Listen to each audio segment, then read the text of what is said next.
Alright, stream is started.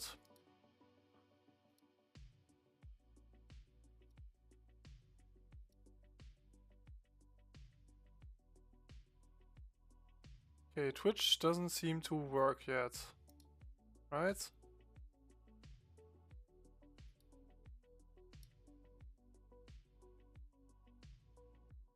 Okay, no, stream on Twitch works. Now I just gotta check YouTube, but I think it works as well.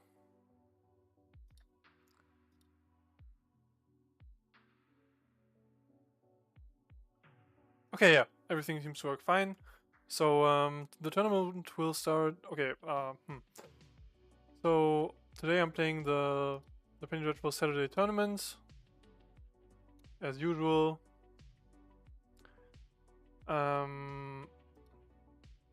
Yeah, and I think there's a lot of people playing today, so it might even be top 8 instead of top 4. But yeah, it's the first tournament I get to play this season. Yeah, next week is the kickoff, but so this will be kind of practice for that as well, I guess. But the meta literally started yesterday, so everything is still super new, super unexplored, super unsure what's gonna be good. Although some things have been looking very good, like Breach combo and Omniscience combo. We're playing none of that today. We're playing Soultrader combo, also combo deck. The main idea is we have Warrant Soultrader. We can tutor fit with Archwitch Charm. And yeah, this card is crazy good. With it makes treasures, and you can sack Grave Crawlers to it. So that's kind of one of the combos. You can just sack Grave Crawler into Warrant Soultrader over and over again. If you have a Teething Wormlet on the board, you don't even lose life. So you can kind of just infinitely sacrifice stuff. That will make you able to win with Obsessive Pursuit, or at least gain like a lot of life, and then you can win with other means later on. Also, there's a secondary combo. We have Shape in You together with Gingerbread Cabin. So this is like a new. I guess it's not technically new, but we got Gingerbread Cabin again. So Shape in You got a lot better.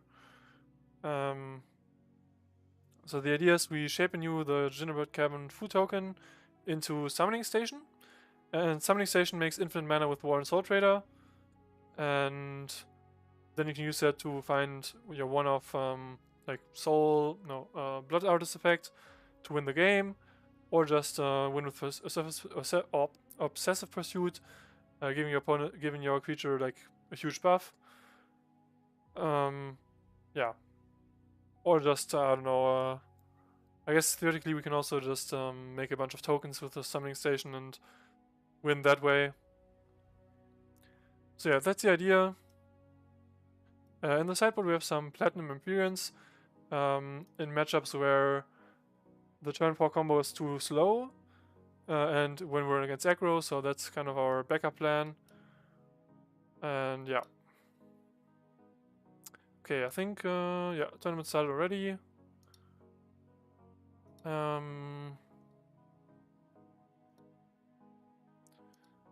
am I up against? Okay, I'm up against Blumen Pluckers. Very nice. Yeah, let's go. Correct deck list, yeah, looks fine. Alright, let's see how we can do with Soultrader combo. Day 2 of season 43.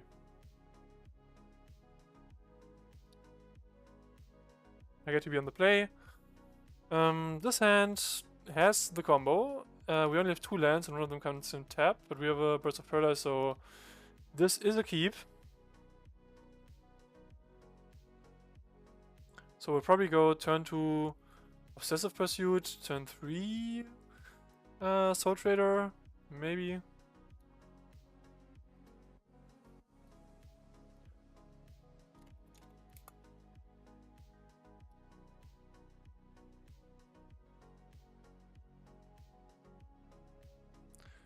Okay, they immediately mulligan to 6. Yeah, in the meantime, I'm gonna check on my second screen how many people we are.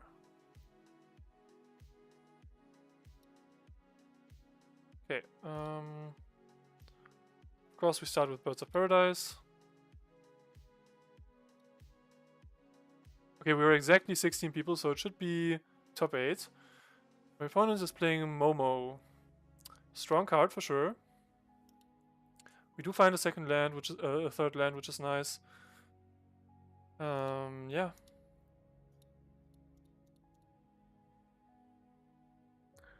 And the next time we can play Soultrader. I guess we can theoretically even... Yeah, we can combo off, right?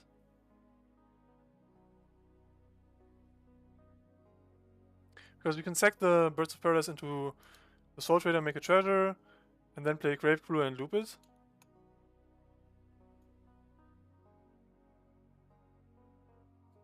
So we can... I guess we can make a big Soultrader. Oh no, we can't. We have to attack with it, right? Yeah, that's kind of unfortunate.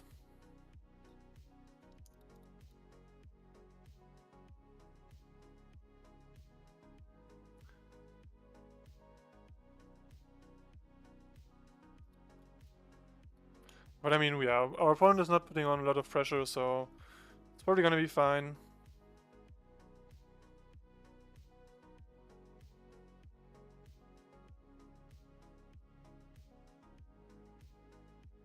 Okay, they play Flowering, that will hurt a bit, and kind of lower our options of how much life we can pay. Yeah, that's 9 damage. That is a lot.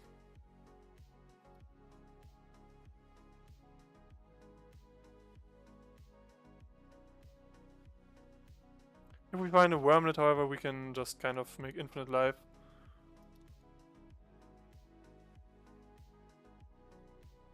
Okay, Archdruid's Charm. So we could charm for a Wormlet. Yeah, I think that's what it's going to do, right? We charm for a Wormlet, sack the Birds of Paradise for a treasure, like play the Wormlet first, go infinite, make infinite life. They're tapped out. Yeah, that seems like a good plan to me.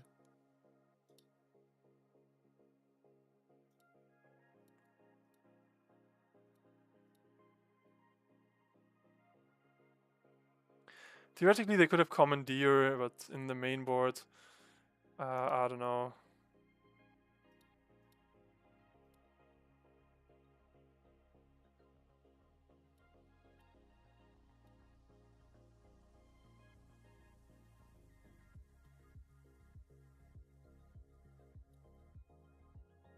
So we're always gonna make black from treasure tokens.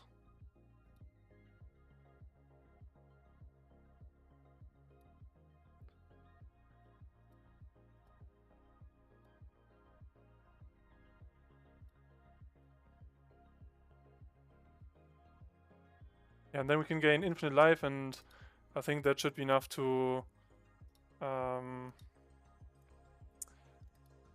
sort of stall out the game for a bit, and yeah, eventually we can find our win options.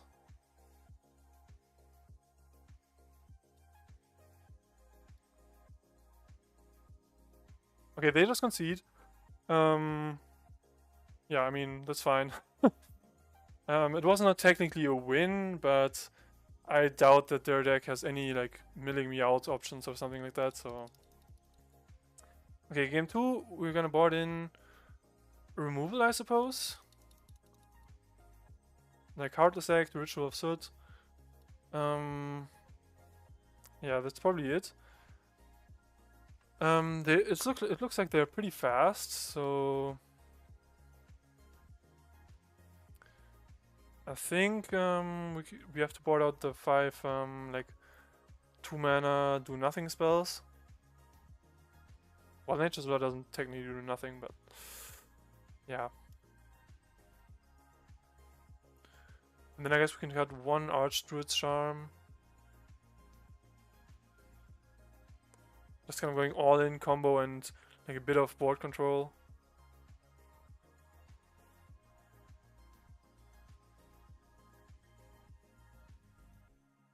Yeah, I assume they will also have Spell Queller and stuff like that. But I mean, I can't be sure. Spellcaller kind of does not have the greatest synergy with Momo, since Momo only discounts stuff on your turn.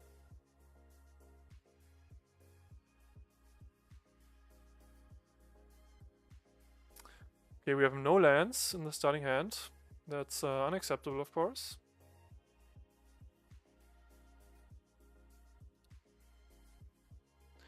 Okay, in the second hand we have a Triome and a Shock land. We can put the summoning station on the bottom. We have a Wrath and a Artifact, so should be fine.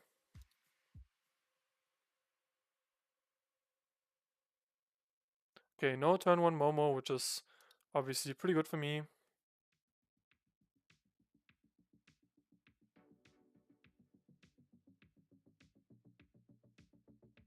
Okay, they go for turn 2 Momo. Probably they top deck this. What is this? Okay, interesting card. I do think I probably want to kill the Momo, since that's gonna accrue a lot of value for them. Gonna do it on my turn, since they might have Mana Leak or Spellqueller or whatever on their turn.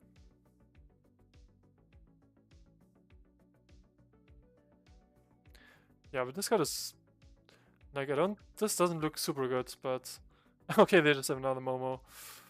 Fair enough, buddy.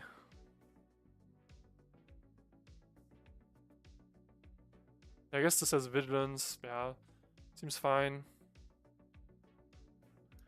We do desperately need a fourth land.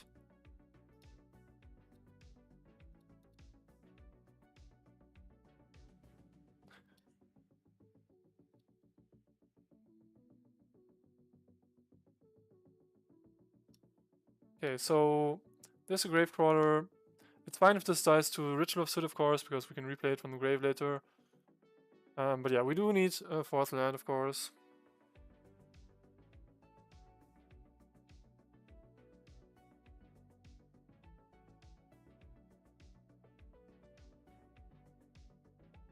Flowering, oof.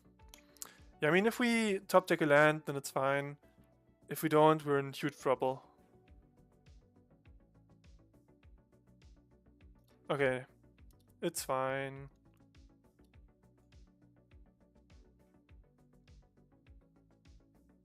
Gonna attack with the Gravecrawler. I doubt that they'll block. So it's a free 2 damage. And then, yeah, we can Wrath. I mean, yeah, Spell Pierce isn't legal, so they can't really have anything here besides Commandeer.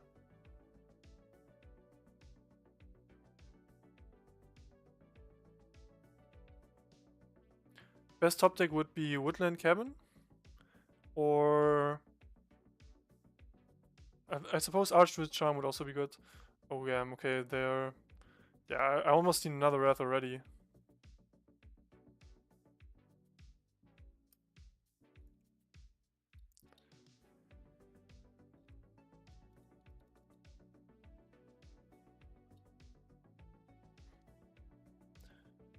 Yeah, I guess Obsessive Pursuit would also be a great top deck here, since that would allow me to kind of combo off.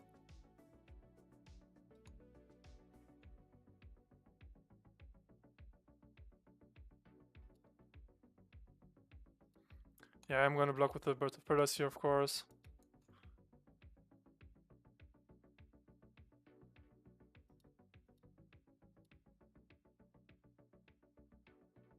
So I'll take 3, go down to 4. Oh yeah, and I can shape anew the treasure token, I guess.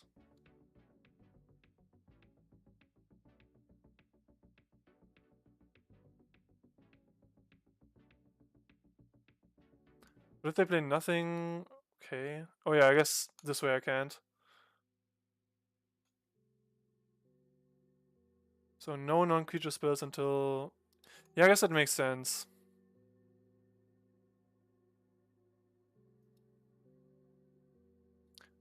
But that does kind of take a bit of tempo away from them. But Spera is actually not that bad of a top deck since it allows me to block better. So I'll probably have to block the Danik with one Warren Soultrader, and if they play the Flyer right now, then I have to block it with the Birds of Paradise. Although Malcolm... Oh yeah, no, it has the Flowering buff, of course.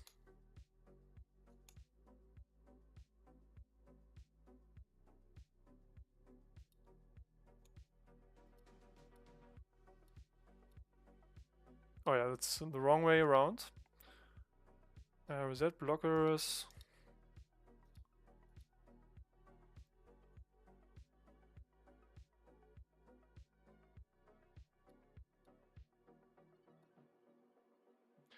I could make a third treasure with a sacking the birds.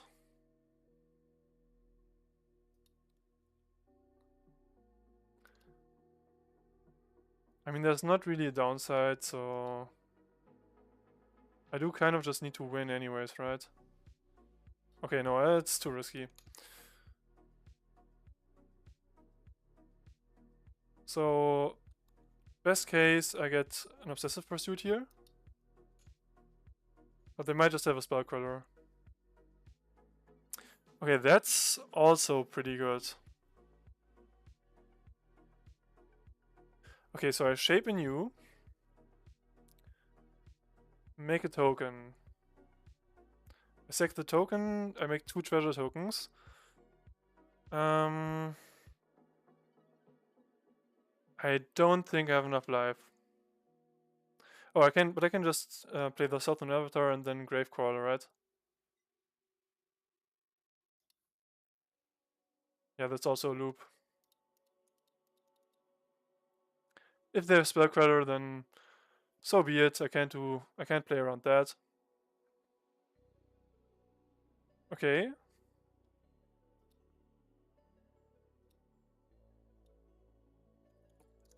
Yeah, that was a pretty godly top deck.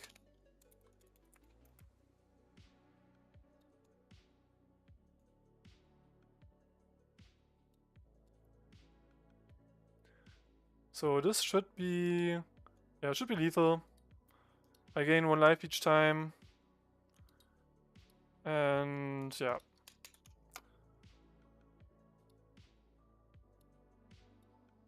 Okay, and they concede. That was a really fast match.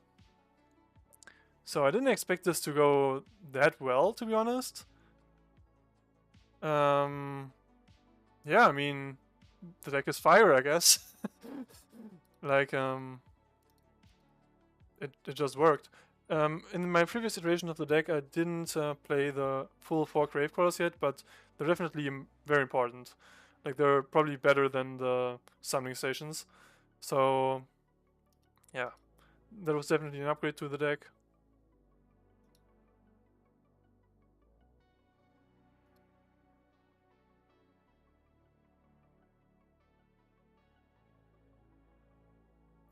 Yeah, obviously still a lot of matches ongoing.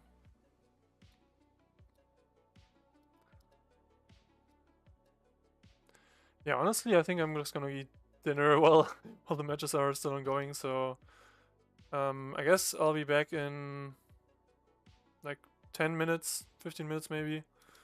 I'll put the countdown on the screen. So, yeah. Okay, I'll be back.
Alright, so in a surprising turn of events, I am back already a bit earlier than expected. And I think there's actually only one match still ongoing. No, actually, I think everyone is done, right? So I came back at the perfect time.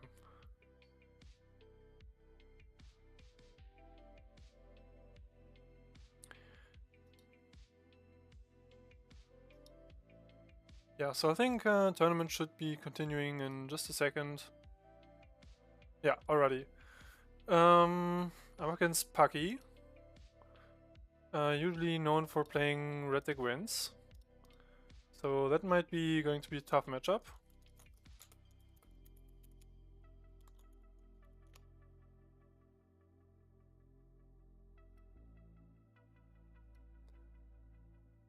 Yeah, and I think red deck wins got some interesting tools this season. They have like the new one drop that makes equip, like when you equip it with something it costs 2 less.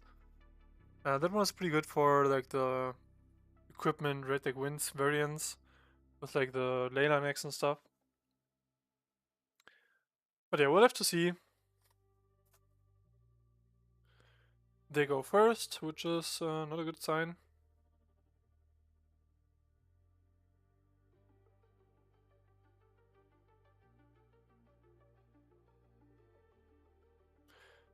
Okay, my starting hand has 4 lands, a Wormlet and a Nature's Lore, and a Gravecrawler. To be honest, it kind of just does nothing. Like, sure, I can play a turn 1 Wormlet, turn 2 Nature's Lore. But I do kind of have to draw into gas.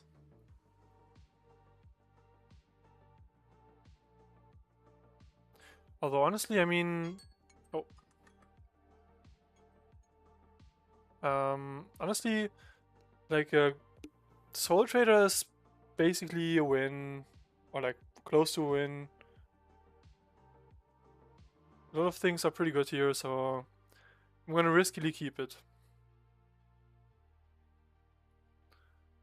And obviously, Obsessive Pursuit would once again be the best card to draw.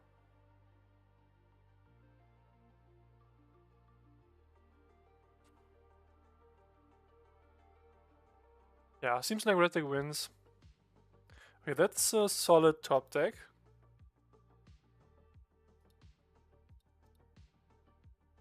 If they burst lightning, then the Teething Wormlet dies here.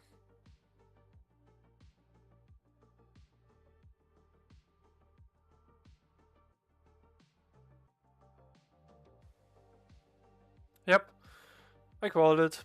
But that's fine, I don't have any synergies with it right now anyways. The Archwood's Charm is also pretty good. And this is an interesting mountain. Yeah, honestly, I'm just gonna Nature's Law for the Triome.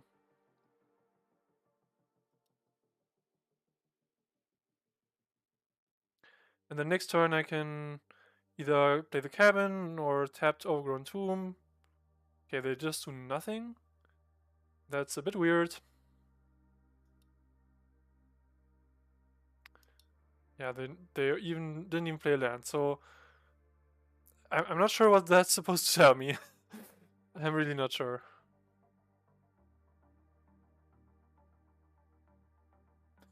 So I could get a creature end of turn, like the Soultrader, I guess.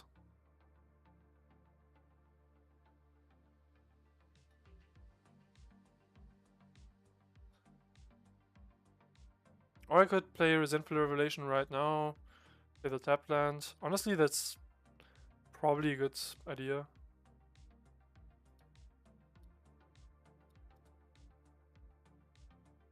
Okay, I find lands and Gravecrawler.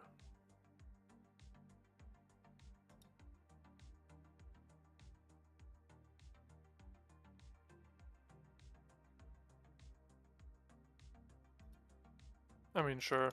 I can crack the Clue end of turn. But yeah, I don't really know what their plan is. Like, they just do nothing. So I guess I don't crack the Clue, crack the food.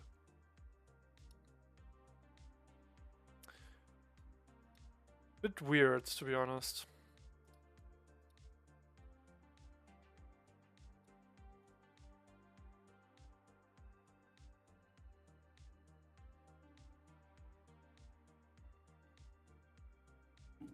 Yeah, so I guess I probably Archwood's Charm for the Soultrader end of their turn. But yeah, kind of depends on what they play, obviously. Okay, they stomp the Gravecrawler. It's like a very weird play, to be honest.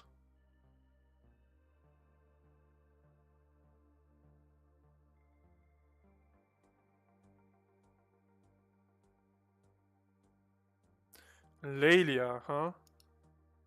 I mean, that's fine.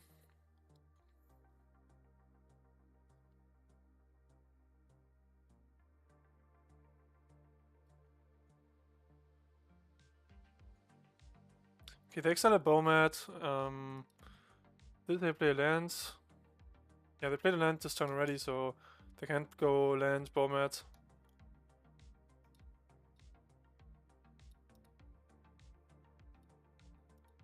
Oh, I could go shifting woodland.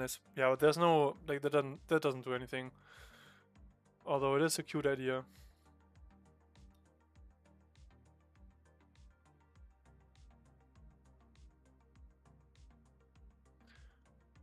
Okay,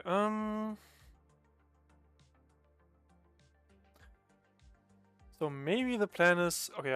I have 6 mana, so I can go Warren Soultrader into double Gravecrawler, and then I can make treasures end of turn. Next turn, play the Summoning Station.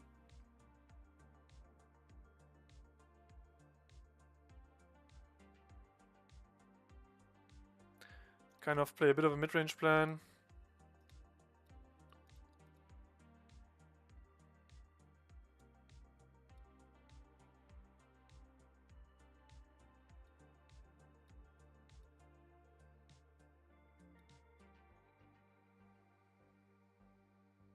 Yeah, this is quite a lot slower of a start than what I did last match.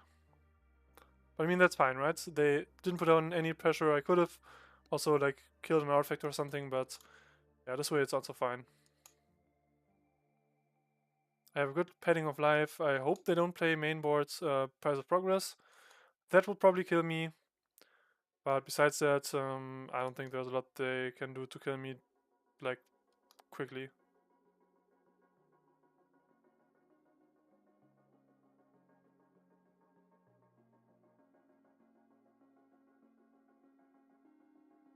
Actually, what did they exile? Okay, they exiled the land, so... Let's see what they play. They just play the Bone Crusher Giant. So maybe it's just like red deck wins, but more mid-rangey.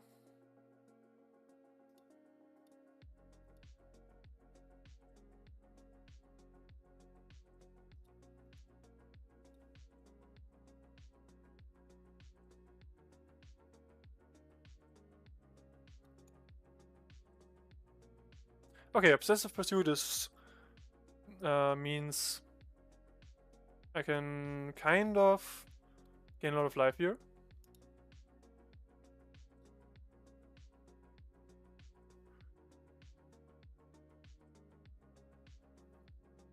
Okay, so I have 6 mana right now, plus 2 treasures, so I go Summoning Station, then loop a bunch, that should net me some mana, and then I can play Obsessive Pursuit. They can deal 2 potentially with a Burst Lightning, probably not more.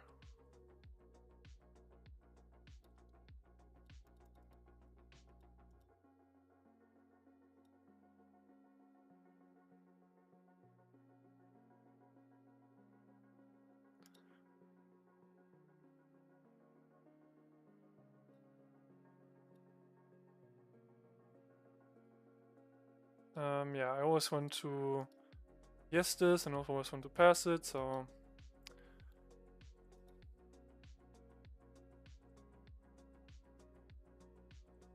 Yeah, and also make a bunch of dudes, so... Should be a pretty easy win here.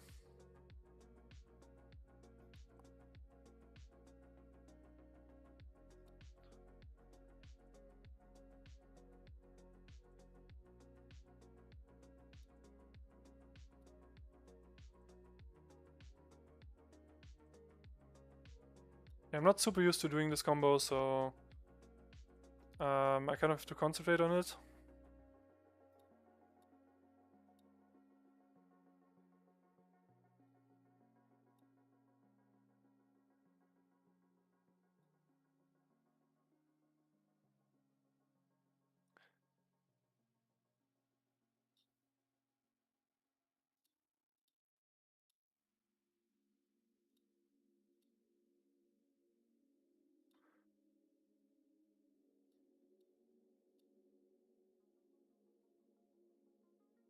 Okay, so now I can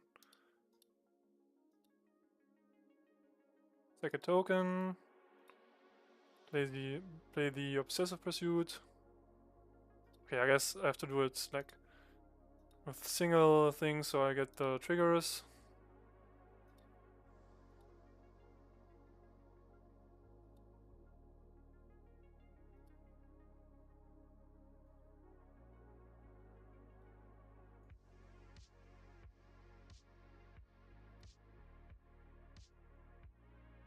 So this gets a huge buff, gets lifelink. I guess if they were to be able to sacrifice the Bone Crusher Giant, I could be in trouble, but they're mono red, so that's not gonna be a possibility. They concede. Okay. Another win. Currently undefeated. Alright, so surely the Heartless Acts come in. And then probably the Ritual of Soot. And to be honest, this is the kind of matchup where I do think Platinum Empyrean makes a lot of sense. Although they might board in like artifact removal, but that also works against Summoning Station, right? Yeah, the revelations are too slow.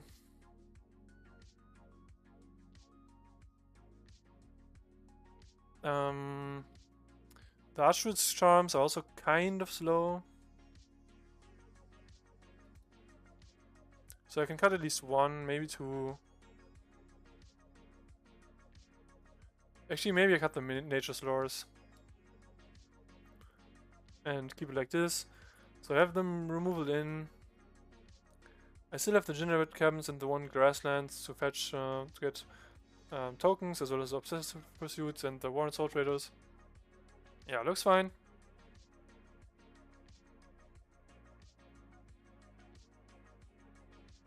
But yeah, I mean, their game 1 game plan was pretty weird.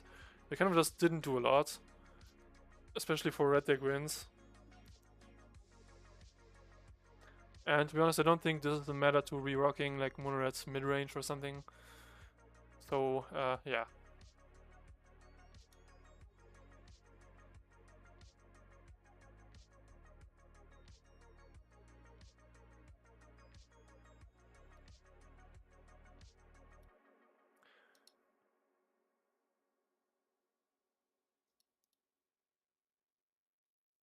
Okay, and game 2.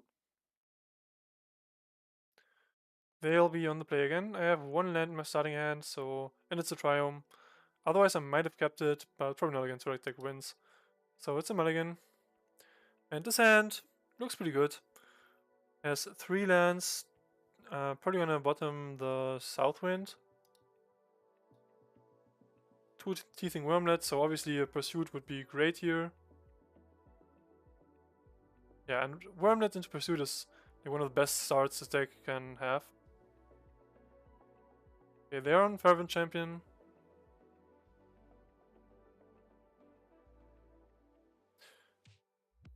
Yeah, I'm probably just gonna go Wormlet into Triome Wormlet.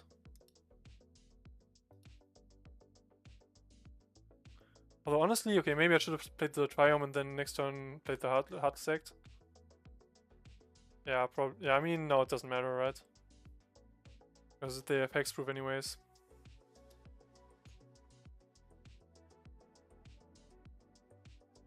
Okay, there's the Soultrader. That's an important piece.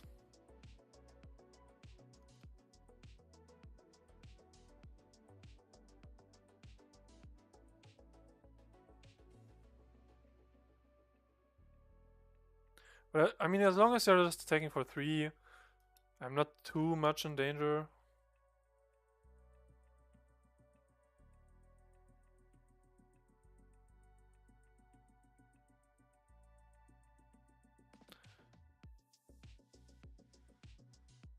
Okay, so I could either go Soultrader here, but that costs me 2 life, or like a Shifting Woodland. Or I go Grasslands and keep open Heartless Act, and then next turn I can get the cabin, buff the Wormlets, gain between 2 and 5 life. That probably seems like a good idea.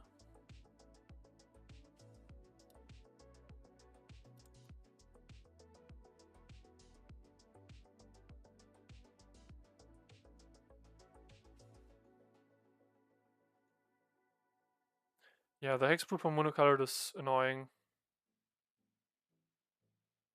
So the only way for me to deal with this one is blocking it, or like I suppose playing the Wrath. Yeah, I will have to block this probably.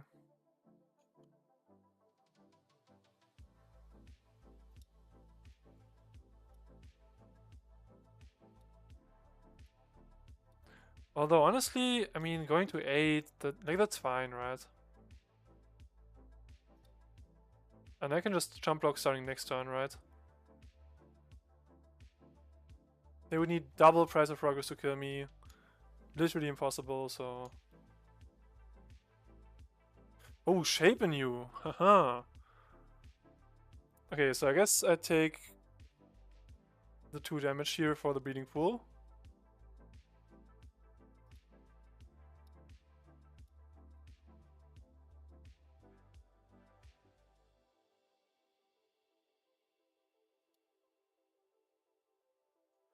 Make a food token. Yeah, I don't think anything can kill me here. Yet, that is to say.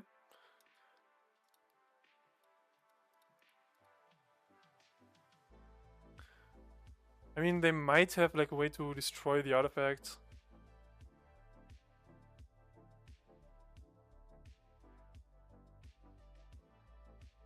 Okay, this is actually this is funny. Like I can't gain life when my life control can change, I suppose. Yeah, I'm gonna attack with one of them, I suppose. In case they destroy my Platinum Empyrean, I want to be able to block. Although then it's probably over anyways, right? This does mean I can't activate the Soultrader, since I can't pay life. But that should be fine, right? Also, interesting enough, if it hits my grave, I can Shifting Woodland into it, potentially.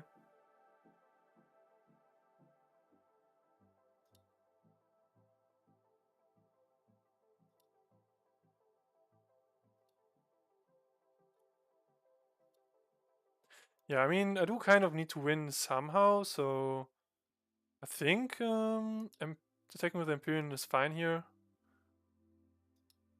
Especially because of the Woodland plan.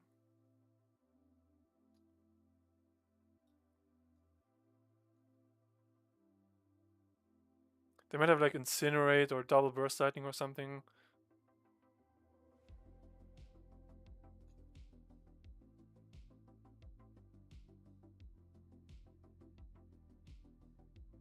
Yeah, they have Lightning Strike, sure.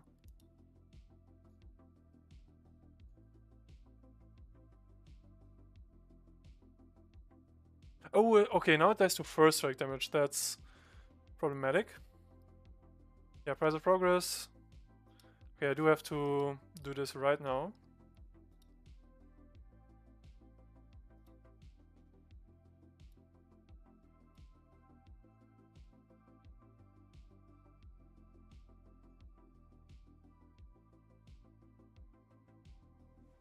Yeah, I didn't think about the first strike. That is something I didn't think about.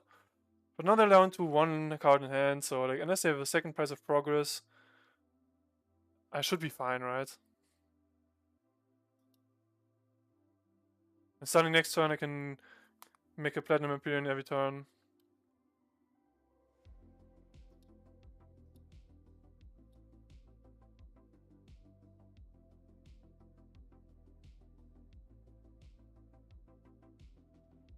Okay, they play second main phase Fervent Champion.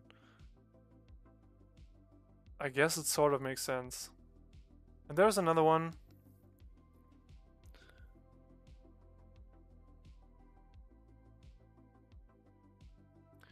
So honestly, I'd probably just wait.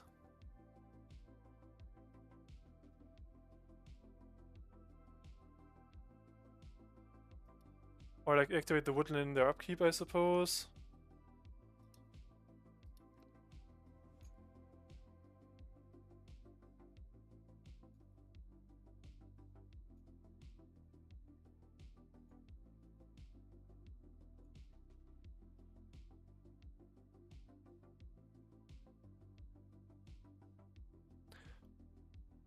But I also just need one Gravecrawler and I win, so...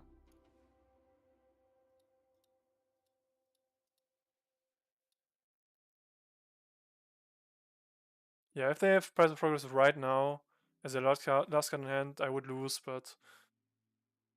Yeah, that is of course unlikely.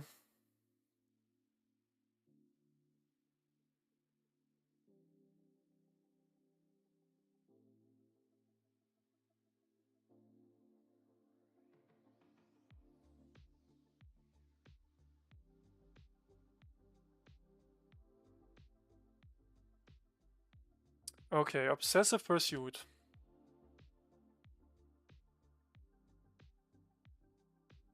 Yeah, I mean I can't play that, right? I need one more land, then I can play it, but I also need... It will also cost me some life eventually, so...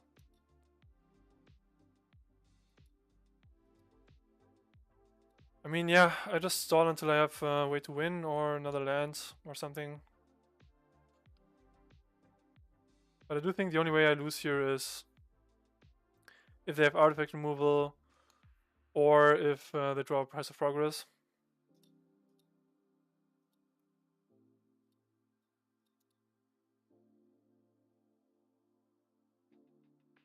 So I can't stall forever. Okay, they burst Lightning Phase.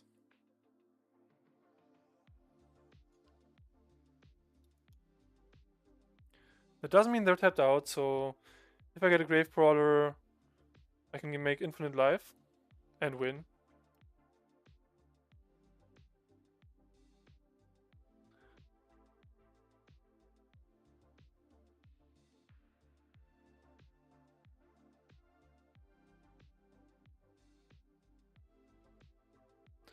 Okay, another Shifting Woodland, huh?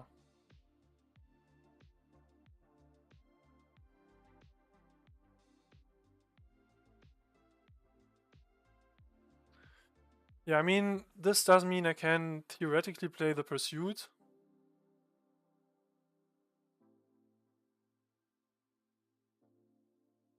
Oh yeah, and also Pursuit will net me life, so that's nice, I guess.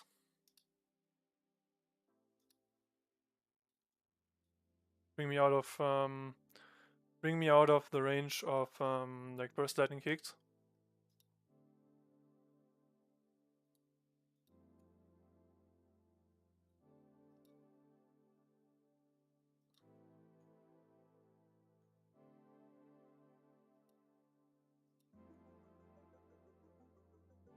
And yeah, I mean, like Price of Progress is a win anyways, right?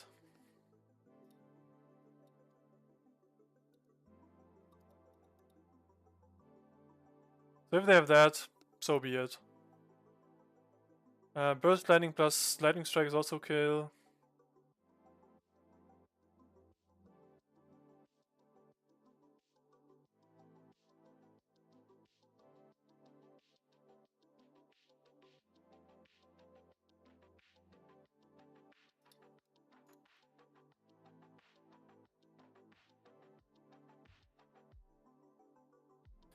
Okay, another Heartless Act, that's pretty useless, to be honest.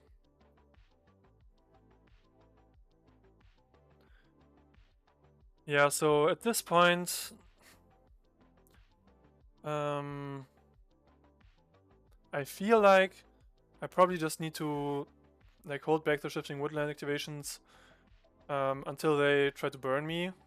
Because the Persian champions I can block, right?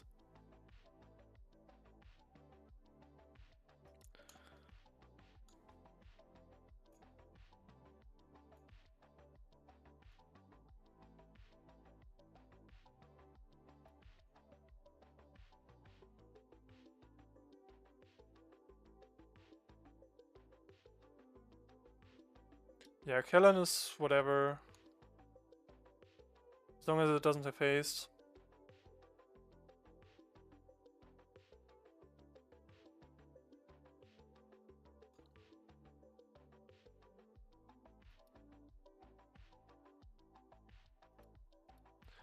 I suppose I can kill one of the creatures here.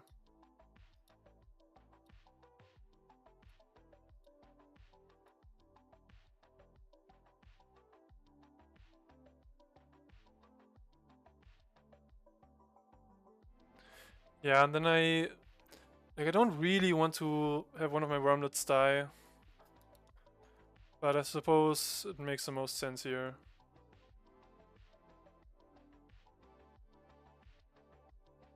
Okay, they don't want to have me activate the woodland.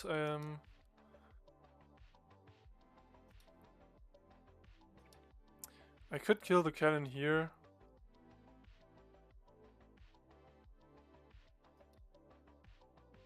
I mean, yeah, no. This is fine. So specifically, Price of Progress would kill me.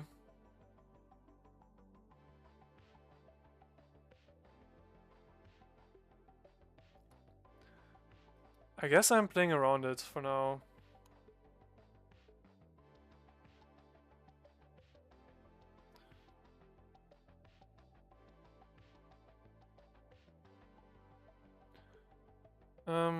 Hmm.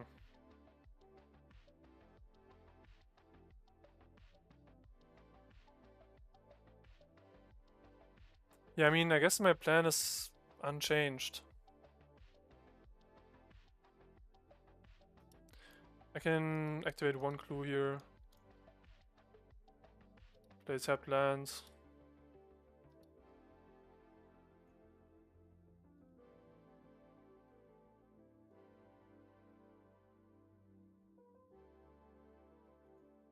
They activate the cannon, which is fine. But yeah, this is a very close game, and I'm definitely getting saved by shifting woodlands.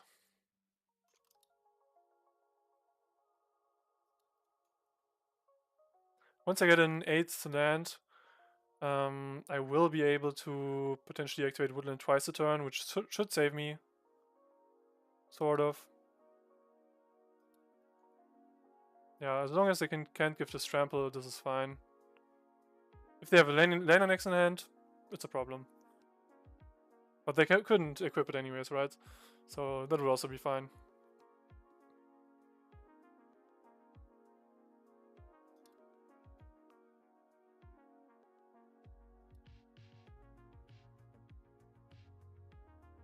Okay, they don't attack once again.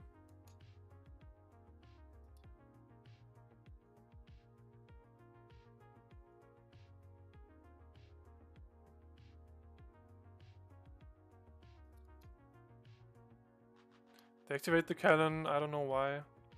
Could have waited with that. Okay, and there I have my 8th land, so... at this point, I'm pretty safe.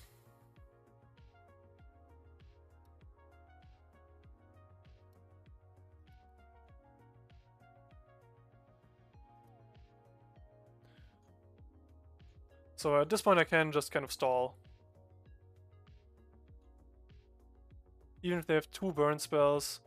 Okay, then it would be a problem, but yeah, they only have 1 at most.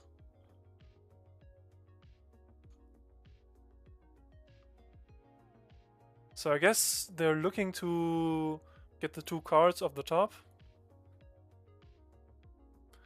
But that's on combat damage, right? Yeah, and they won't be able to deal combat damage.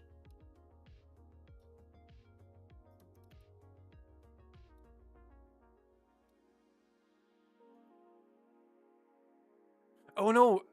Oh, I should have tapped the thing itself. Because this way, okay, yeah. I have to make sure to always tap the woodland itself as well. Because otherwise... Wait, why? This doesn't... Okay, I guess it still deals combat damage somehow.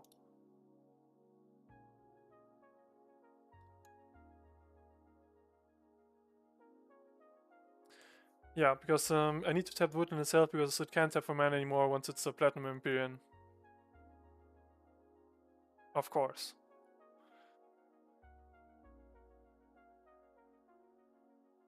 They can play a Bone Crusher Giant here, I guess.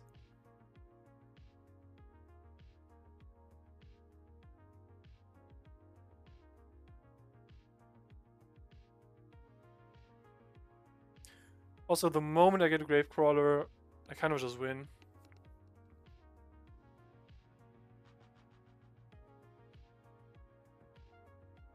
Like, I will be able to make infinite life, and then I can also crack my clues and stuff like that. Okay, kick burst lightning on the Platinum Empyrean. I don't know what the purpose of that is. Maybe they have burst lightning in hand and they want to stomp burst lightning or something.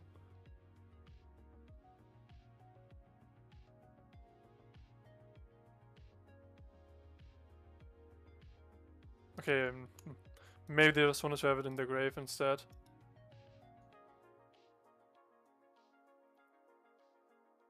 Since they're tapped out, I can use the clue here.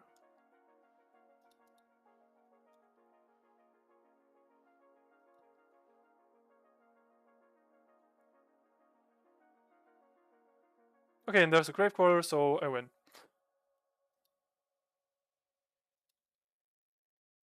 Okay, I guess I don't have a second black source.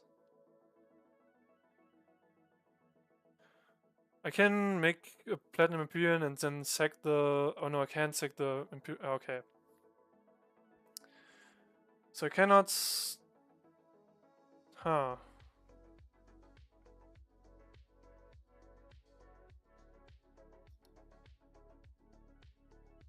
I would need to sack a Teething Wormlet for mana.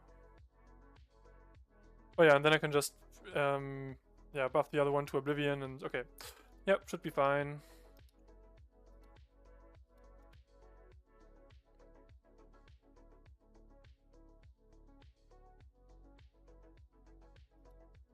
Yeah, unfortunately I have to sack one of those 7/7s.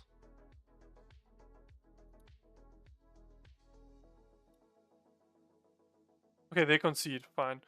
I didn't even show them the Gravecrawler, but they just concede. So sure. 2-0 again. Right, that was a 2-0.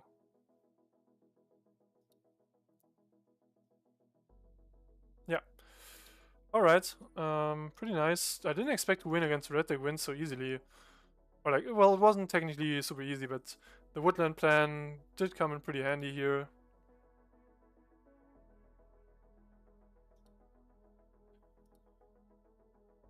Yeah. I guess we can use this time to spectate one of the matches still ongoing.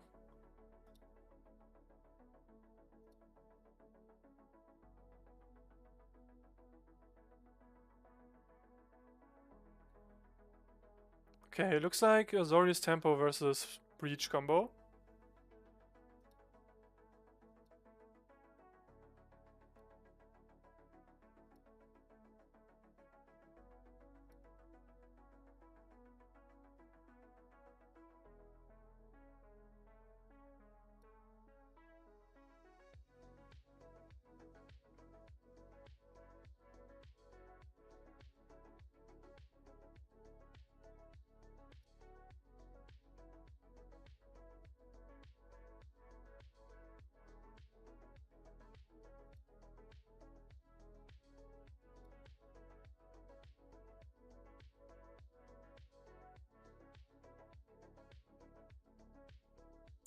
Okay.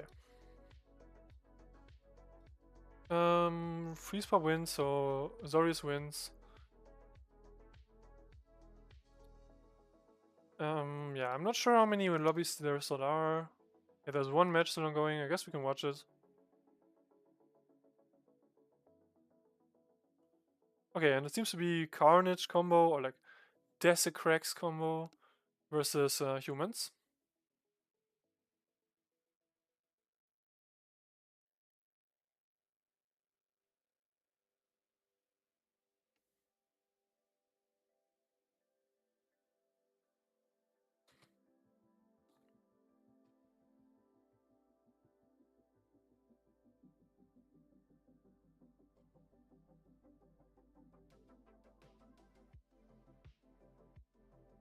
But yeah, I mean, so far the deck has performed like really well. The Grave Crawlers really did change everything.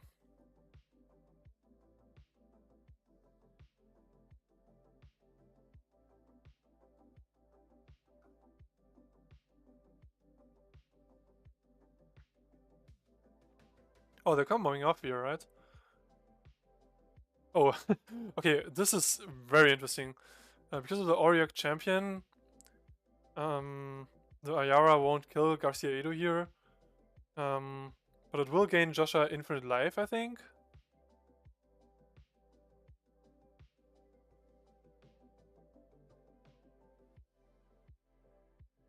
Although honestly, like, and yeah, they have a lot of time on the clock, so they can afford to probably just gain like 100 life or something. Although it does take a lot of clicks. Obviously, this is one of the situations where um, this is one of the situations where in paper this would be easy, right? You would just declare that you gain 1,000,000,000 life, and that would be it. But on MTGO, of course, you kind of have to do it manually.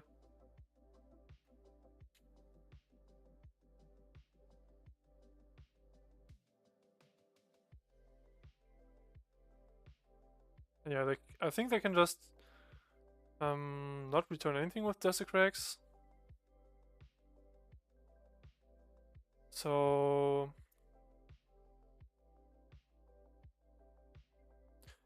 okay, actually it has to return something, right? So they can't stop the loop, can they? Or I guess they can just copy something else. Like copy the Oyara, and yeah, that should work.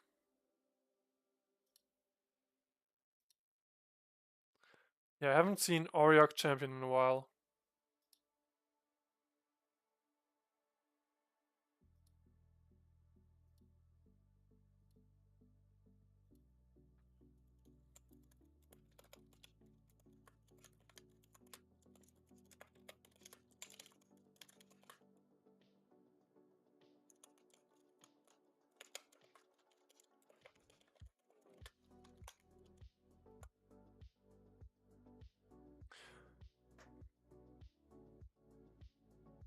Yeah, I also actually did build a deck similar to this already, like with Desecrax and Glasspool Mimic. I think my version was actually pretty similar to the one we see here.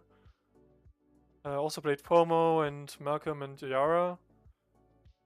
Um, I think the main like sauce that you can add is you can play what's it called, the black land or black losing lands that connives depending on how much creature or how many creatures died this turn. So if you have the combo and you have 2 leftover mana and one of them is this land, of which I did forget the name, then you can just have it make your creature like Desecrax or whatever infinitely big, and that can sometimes win. Yeah, I don't know.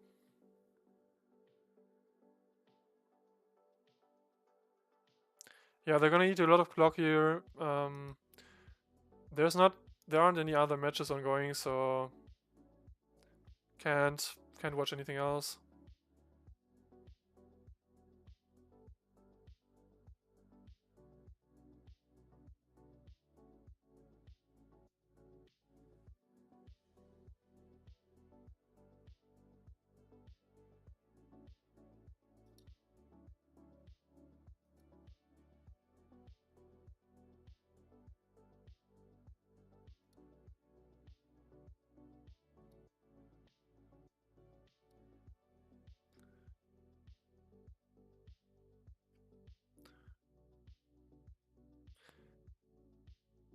Yeah, also like I think they have to actually click the triggers to put them on the stack. So this is probably what takes the majority of the time here. Yeah, would all be much easier if there was a way to kill Auric Champion.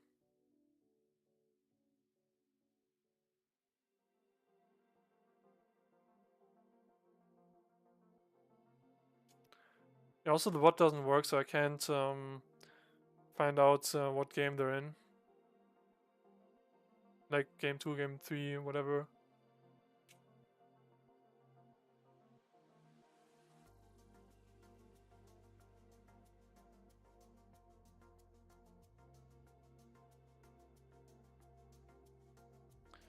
Yeah, this is gonna take forever. Okay, so I guess I'll use the chance to actually do the deck tag. Okay, so this is the deck. I call it Soultrader, or like Soultrader combo, I guess. The main idea is, if you have War and Soultrader, you can either combo with Gravecrawler.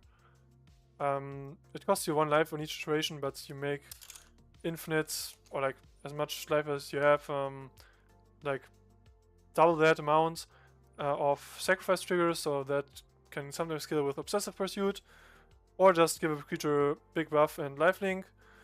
If you have Teething Wormlet, the treasures also make you go life neutral. And you can eventually try to find with Archer's Charm or something the Southwind Avatar, and that's a win. The other combo is we have Shape Anew, and we can Shape Anew into Summoning Station. And Summoning Station also combos with War and Soultrader in that with this you make infinite mana. It does cost you 1 life each iteration, which you can of course offset with Teething Wormlet. And then yeah, you can also win with Obsessive Pursuit or with Southwind Avatar, and since you have infinite mana, you can Archer's Charm for the Southwind Avatar and win. And so far it has worked pretty well. The mana base, okay, of course, super important is the Gingerbread Cabin. We can fetch this with the Grasslands and with the Nature Slow, which is currently 2 off. And if we have 3 other forests, this makes a food token, which is an artifact, which we can sacrifice to Shape Anew. So that's kind of the way to get the turn 4 Summoning Station. And yeah, from the sideboard we can put in Platinum Empyrean and against aggro, and we also have some removal, some hand disruption and Agonizing Remorse, some Scavenging Oozes, the usual stuff. And yeah, there's some flex slots. We could also play the 2 mana like Giga Impulse. Okay, how is it called? It has Plot.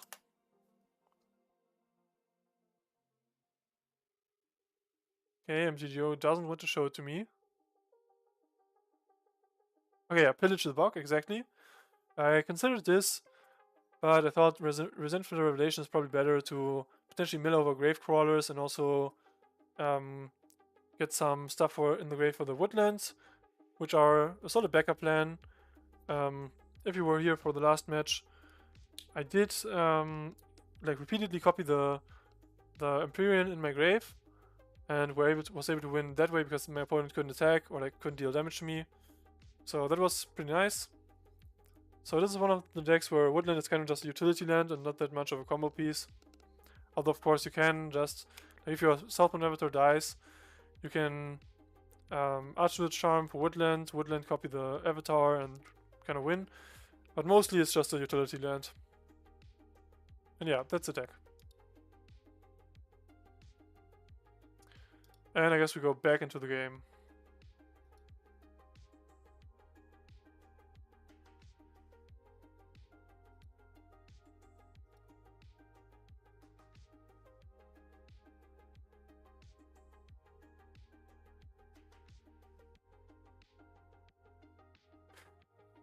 Yeah, so it looks like Joshua finished gaining an arbitrary amount of life. So I guess now the plan is to just wait it out and... Actually, where did chat go? Okay, I guess the match chat is just gone. So now the plan is to probably just draw through the deck and eventually find a Tiny Bones joint subs to win. Although they did copy the Brutal Cathar, so they need that to die before they can win with Tiny Bones. Yeah, obviously this match would be much less interesting in paper because they would gain actually infinite life instead of just 84. Because 84 life is beatable, infinite like a million life is not beatable. So that's kind of a bummer, but I guess that's a drawback that is unpreventable on digital platforms.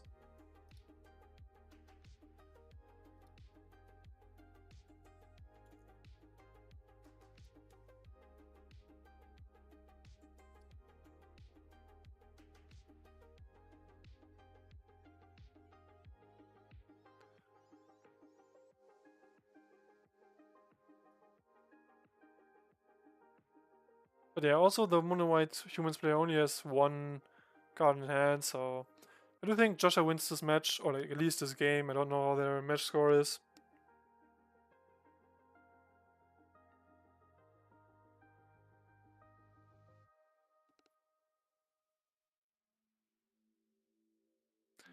Although yeah, the remorseful cleric will be able to prevent a win with Desecrax, or like with the loop.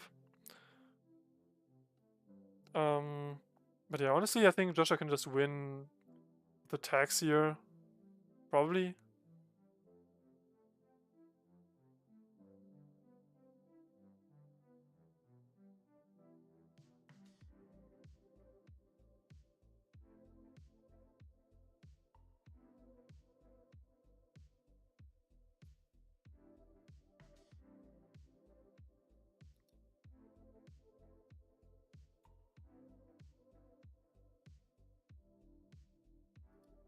But yeah, but I'm still wondering, like, why, like, I can't have the chat of the match to show up, which is super weird. Yeah, MTGO just kind of doing weird stuff here. Can't do anything about that.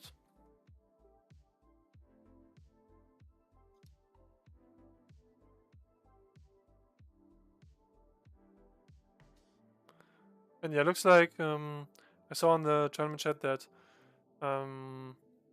they probably had to remake the lobby and stuff, so that's why the timers kind of reset, and that's why the round is going on for a while here already. And like they still have a lot of time on the clock, so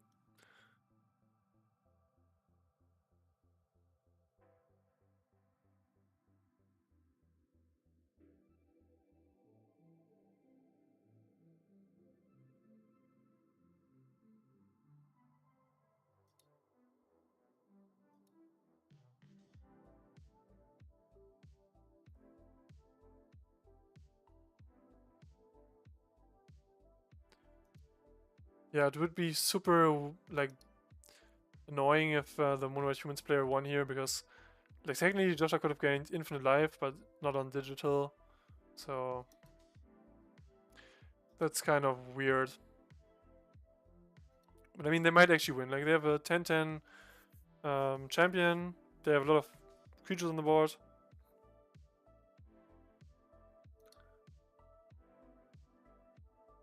They do not have the cleric anymore, so actually is this is a phantasmal image, so yeah, they have the tiny bones, they still need some way to copy the Desecrates or another one or something.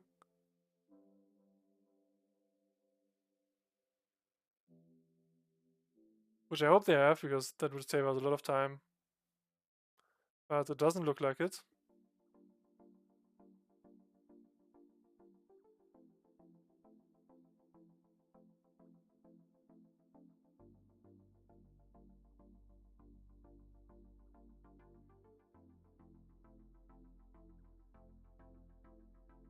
But of course, I mean, like the mono white player has every right in the world to play it out, and like the rules allow for you to like not just concede. Like you never have to concede, so yeah.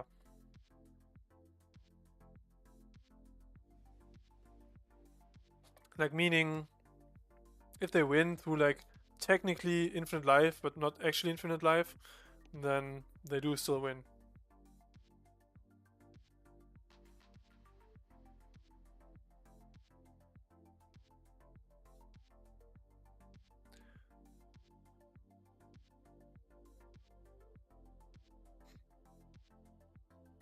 Yeah, this match probably gonna take forever.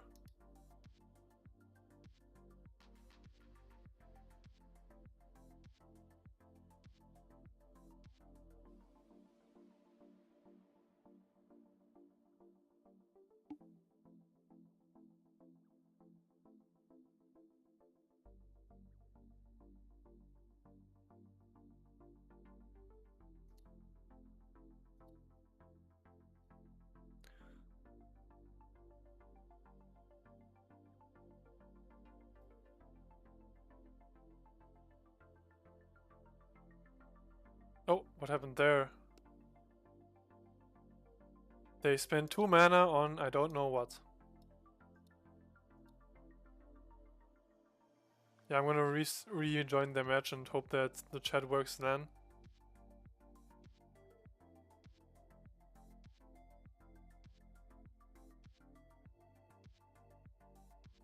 Okay, it still doesn't work. Whatever. So we can't check the logs.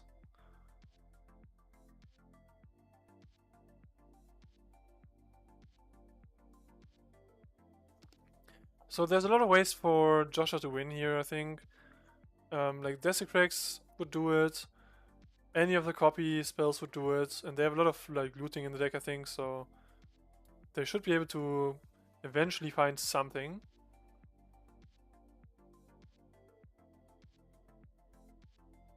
But again, they might also just draw a bunch of lands and then they lose. So yeah. Everything's still open, kind of.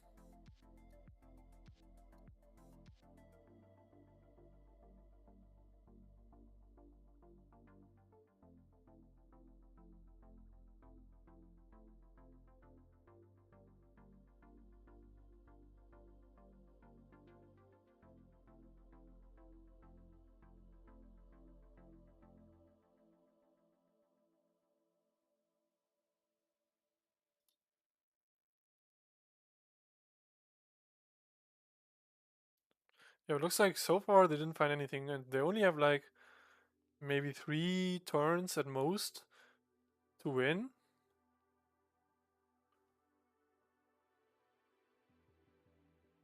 Probably less, to be honest.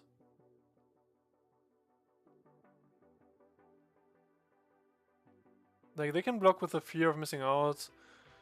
They cannot block with the Cathar. So yeah, honestly, just 2 more turns probably.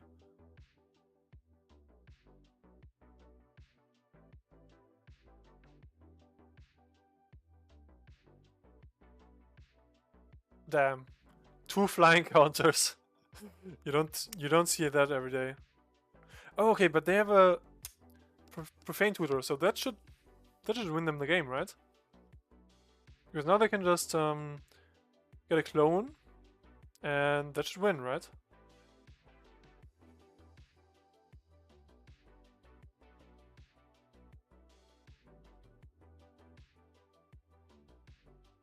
Yeah, because of Tiny Bones joins up, they get infinite mill and infinite damage on the opponents. Oh, actually, I guess they do have to mill them out.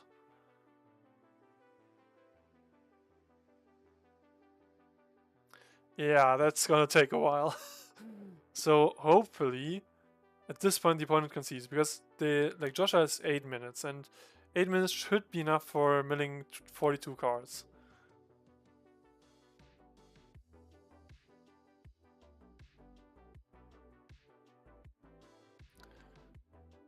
But yeah, it looks kind of like the opponent wants to wait it out and see the combo in action, so we're also gonna have to wait. Okay, no, they do concede. And it does say Joshua wins the match, so it was probably game 3. Okay, that was a weird match. But we'll get round 3 pairings in a second. Then we can get back to the good stuff.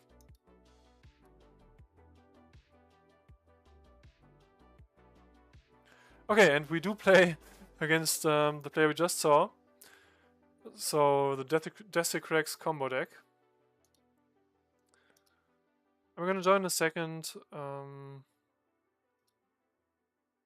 a Carnage combo, I guess. The whole Omen Path thing makes naming conventions break apart here, but yeah, the Spider-Man version of the card is called Carnage. The Omen Path version is called Desecrax. They do probably combo faster than us, but they don't have a lot of pressure, so that's gonna be interesting.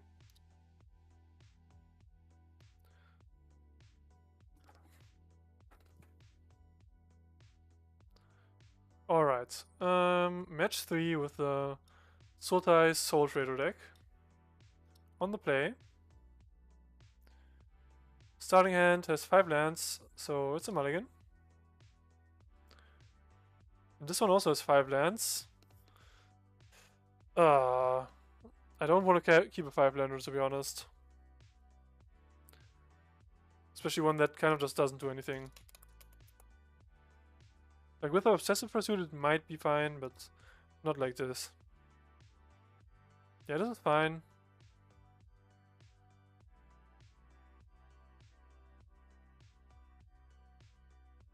Yeah, the Archduke's Charms aren't super good in this matchup, I think. Although they might be.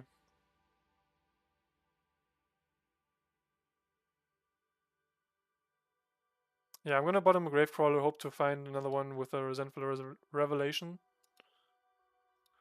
They kept 7.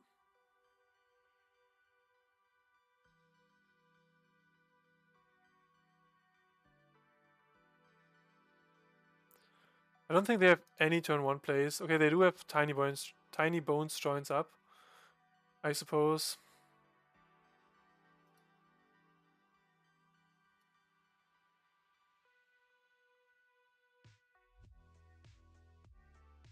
Yeah, that hurts a bit when you mulligan down to 5, so I suppose Shaping You has to go.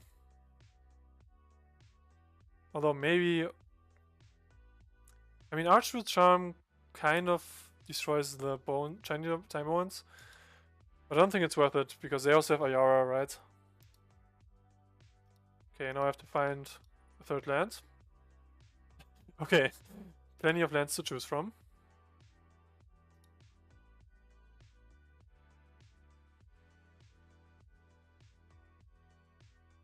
Yeah, good thing I kept the Revelations, because I would have drawn 3 lands in a row. 2 lands would have been fine, but more than that, not really. And I do kind of need a cabin here for the Shaping You, or an Obsessive Pursuit, that would also work. Okay, what did they play? They Profane Tutored. Yeah, this is not an ideal situation for my deck.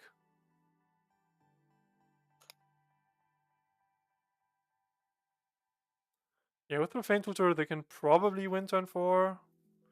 They have Frantic Search to discard a clone as well.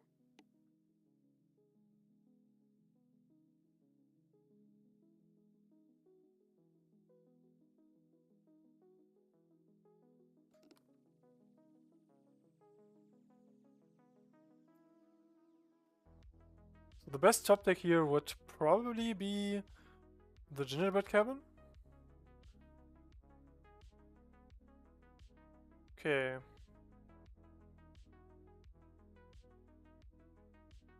I'm not sure if they actually want to mill me yet, because like, yeah, they have a chance of milling over a Gravecrawler, and that would be very good for me.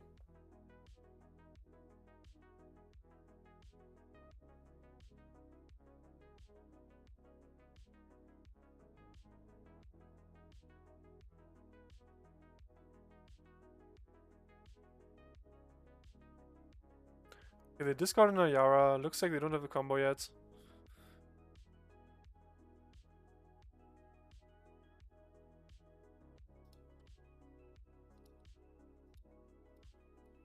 So yeah, Obsessive Pursuit is a good top deck here.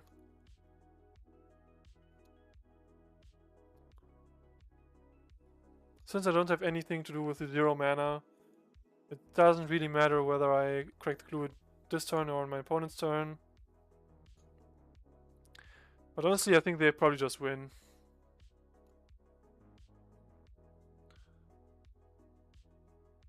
Although they did not discard a clone yet.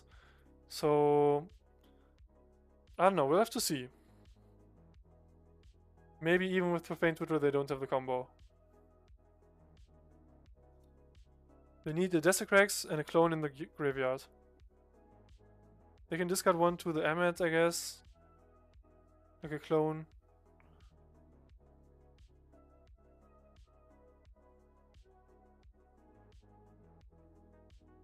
And they do have like between 6 and 8 clones because they have the Glassbow Mimic. Or like Glass. Yeah, I don't know what it's called, the MDFC thing. And then they also have the Phantasmal Image.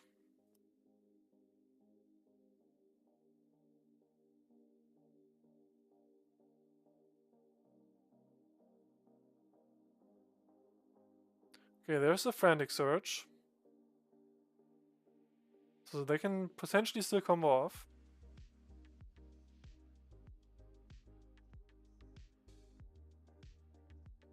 They discard 2 lands. So no combo this turn. Unless they have another Frantic.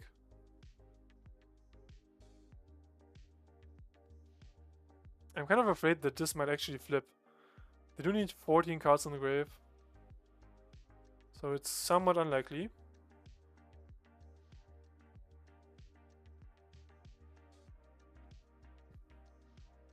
Oh, okay, that... Okay, wait. Before they... Okay, I have to crack my clue here.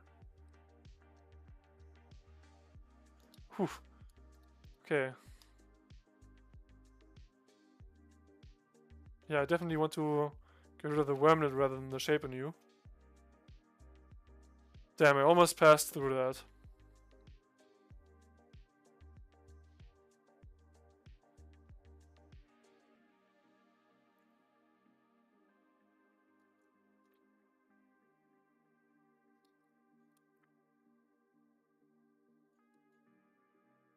Yeah, so I can Shape Anew here. That won't win me the game yet, but it gets me close enough.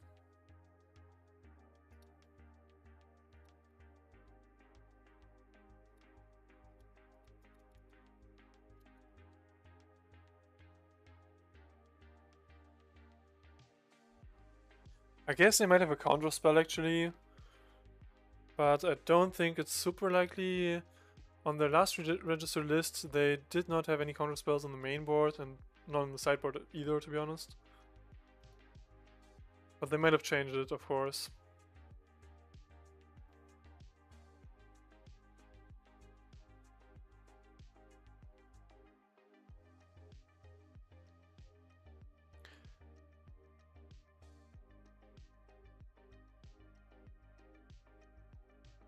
Yeah, I'm not sure why they're like taking time here because there's nothing they could have.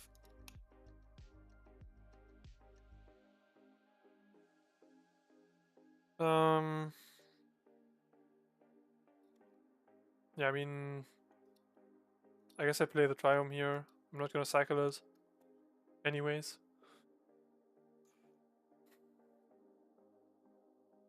Okay, I could have attacked here, it would have buffed the Wormlet, I suppose.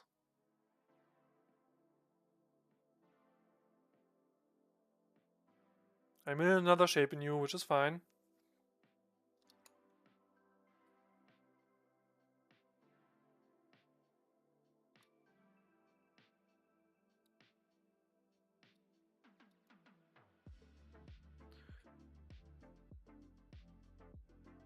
Okay, yeah, I think here I just lose. Yeah, they have the Desecrax, they have a clone in the graveyard, so... Yeah, I'm gonna let them... Okay, actually I don't want to reveal my entire deck, so I'm gonna just concede here.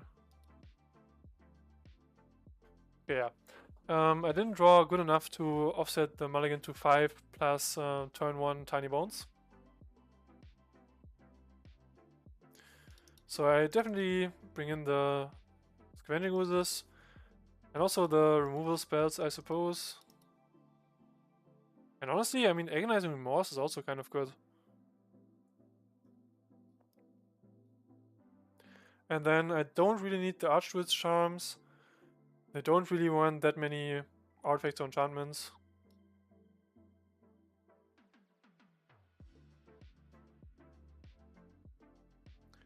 Nature's Law is also not super important. Yeah, and then obviously it would work out very cleanly if I remove the Resentful Revelations. But also, I kind of want them in this matchup, I think. Although, I mean, we're both fast combo decks, so maybe I just need the nut straw, and I have some interaction now.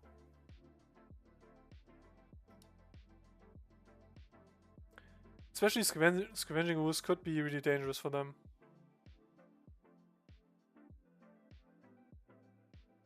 Although actually maybe I want to keep in like 1 or 2 Archdruid's Charms. Yeah, okay. Too late. Because if they have like Pithing Needles or something, that might be a problem. Yeah, I would like to pay first.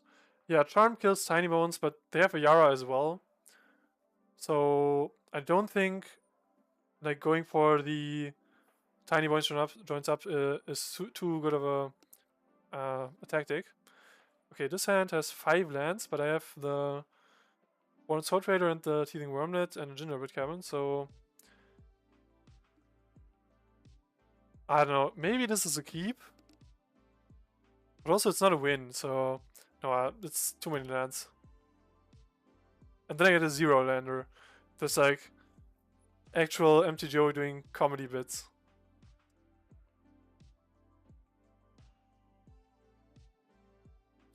So I'll have to mulligan to 5 again.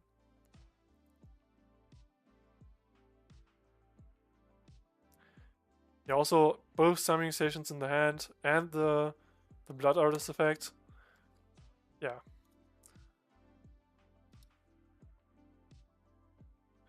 Okay, this hand is not great, but it's fine. I'm definitely going to keep the Remorse. I probably have to keep all 3 lands. So I probably get rid of the Wormlet and the Summoning Station, then at least I can play an interactive game.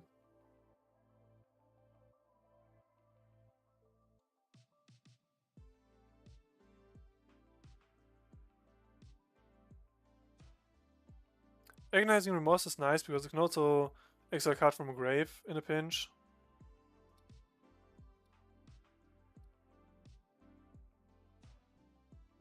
Gonna start with the Grasslands. Probably gonna grab the Triome.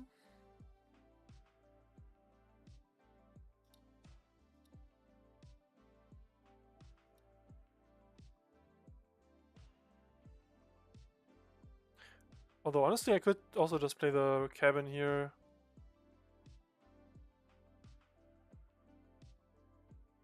But yeah, everything I have in hand costs 2 anyway, so it doesn't really matter.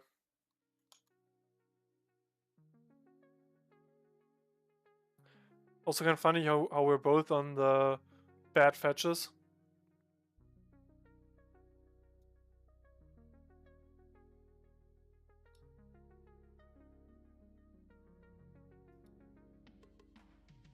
Okay, they Profane Tutor. Yeah, okay, at this point I am gonna Remorse and see what they have in hand. Yeah, they have a Tiny Bones, a Desecrax, and a Malcolm. I think I actually want to get rid of the Tiny Bones since I don't really want them to discard something from my hand. Although honestly that wouldn't be too bad.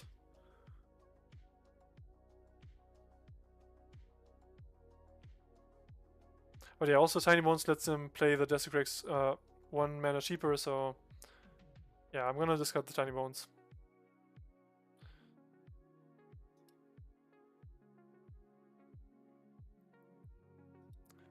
So the hand has 2 lands, a Malcolm and Desecrax, and they will draw a card, and Profane Tutor goes off next turn as well.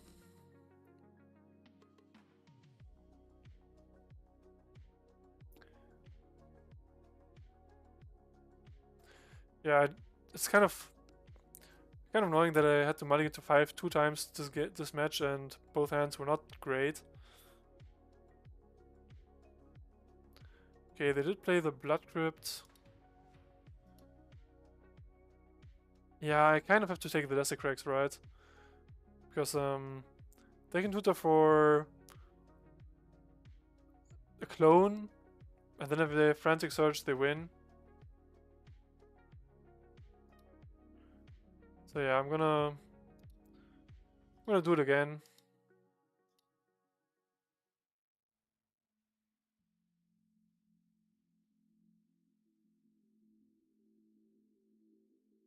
Yeah, kind of sad that I don't have a black producing land, so I can't go Obsessive Pursuit alongside the Remorse.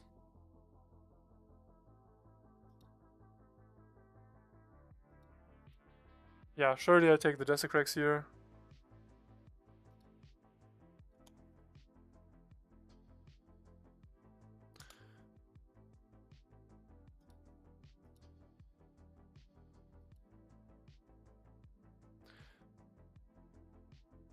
So this Obsessive Pursuit kind of has to carry me.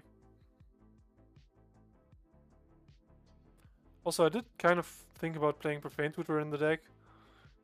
Like in the deck I'm playing right now. I'm not sure if it makes sense. Like all of the other draw spells that you can play on 2, they also work when you like combo off and have infinite mana. But Profane Tutor doesn't work then. But obviously, like, Profane Tutor is a strong card in a combo deck that wins turn 4 usually. So, yeah. Might be a consideration. Ah.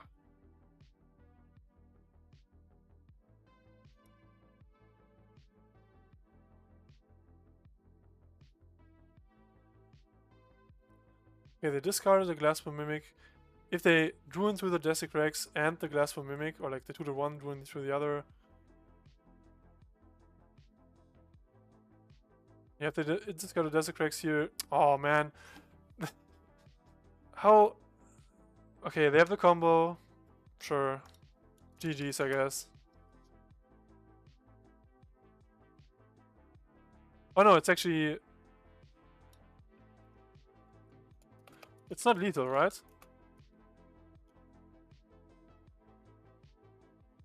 Yeah, they don't have the payoff because I discarded exiled the tiny ones joins up, right? Yeah, so they can infinitely fumble around, but they can't win yet.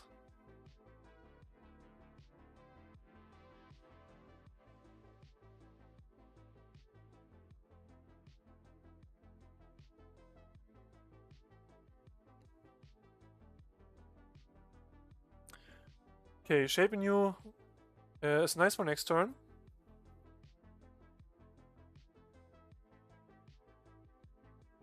So they will deal a good chunk of damage to me, 10 damage.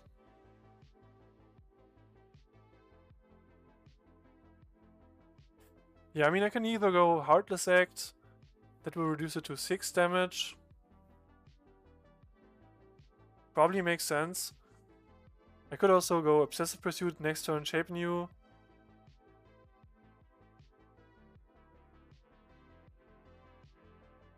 But that doesn't really do it either. So it's probably Heartless Act time, right?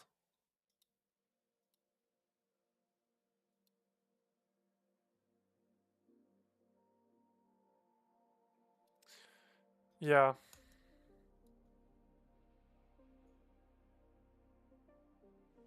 Also, the 2 woodlands are not looking too good here.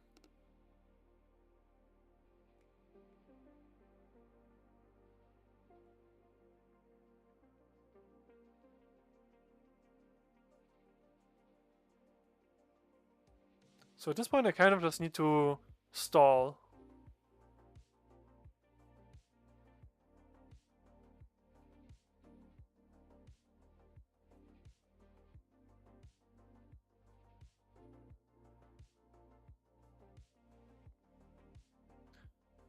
Unmoored Ego.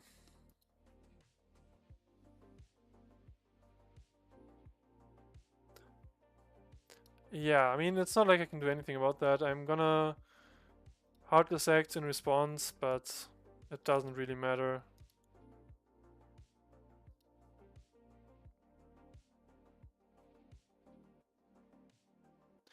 Almost certainly they're gonna take the Soultrader.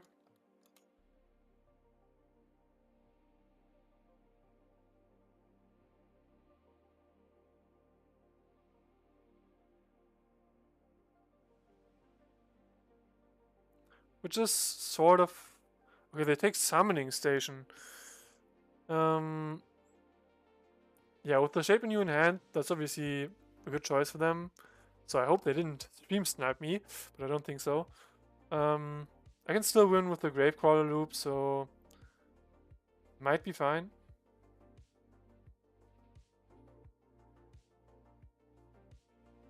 But they do have a good chunk of pressure on the board. And if they get a fourth type into the grave, I'm in big trouble. So currently they have lands, creature, sorcery. So any instant would do it, any enchantment would do it.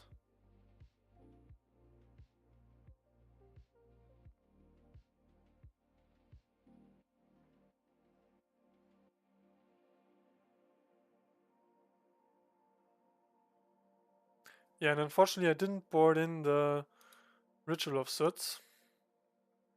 Nope, I didn't.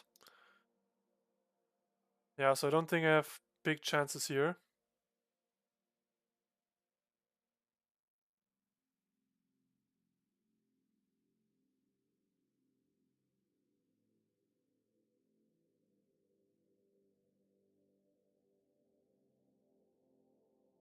Okay, am I super tripping or did one of the fear of missing outs just disappear?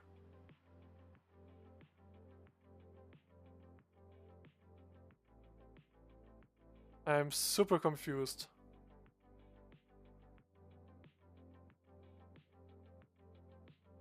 Where does it go? Am I tripping?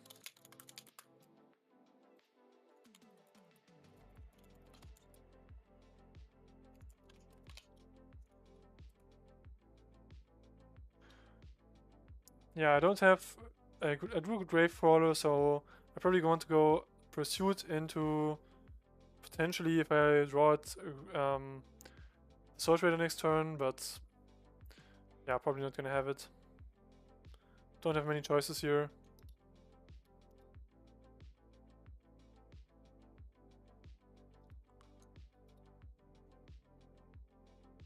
Do a land.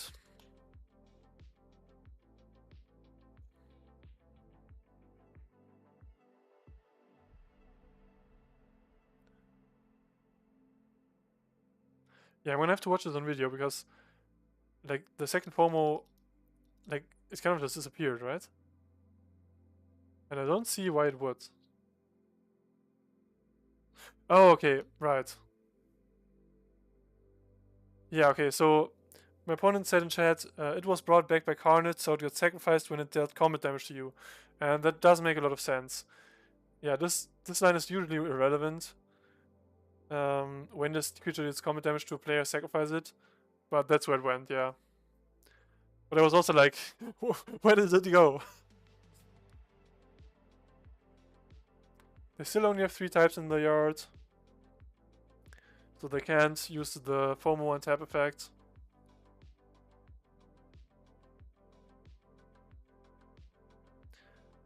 So I specifically kind of need Soultrader. And then I have a chance to win. Without Soultrader, I'm just dead. I can at least draw 1 card, I guess. Yeah, and I'm just dead. Okay, can I do...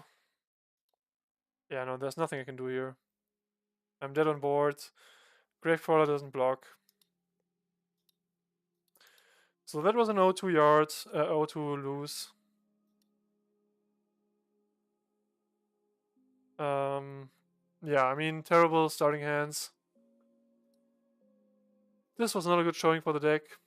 But I mean, we still have match 4 to potentially make top 8.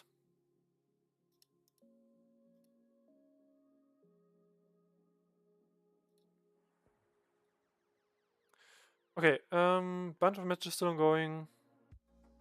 Surprisingly. I guess let's watch the one Curly Boy match.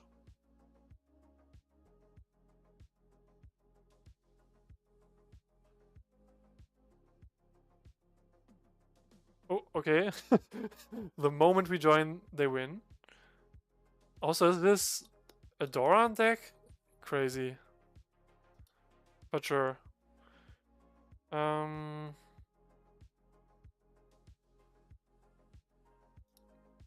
Sure, let's see what these players are playing. Oh, it looks like Merfolk.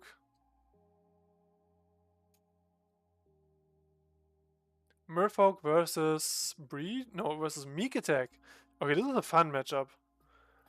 Meek Attack with Time Warp? What's going on here? Why do they have Time Warp in the Meek Attack deck?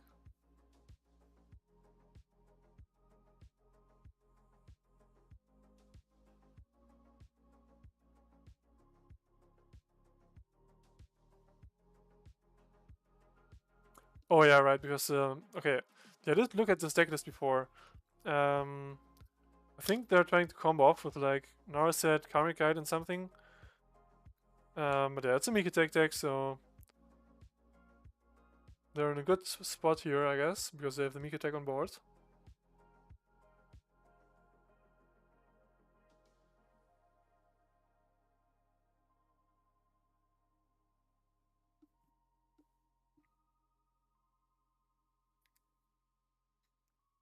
Yeah, good old fact and fiction going off here.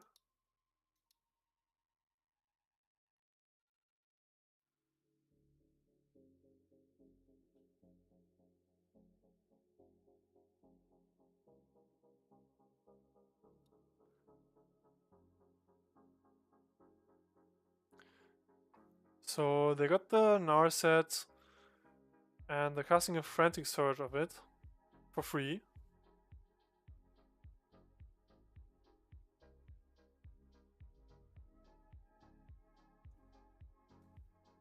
Yeah, they probably would have liked to see something else, but it's better than nothing.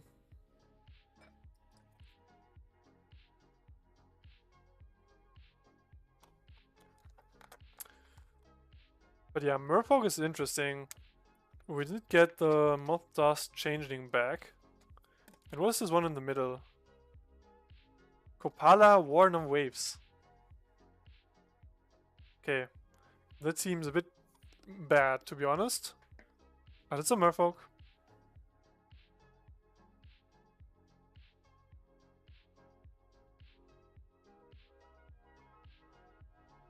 Yeah, that Sweltering Suns clears up everything.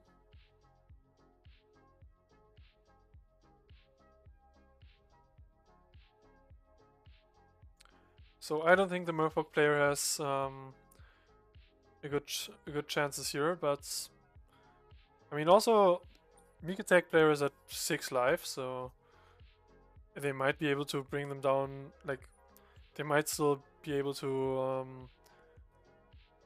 kill the other player with the Merfolks. I guess with like how? Okay, only the tokens have hexproof, right?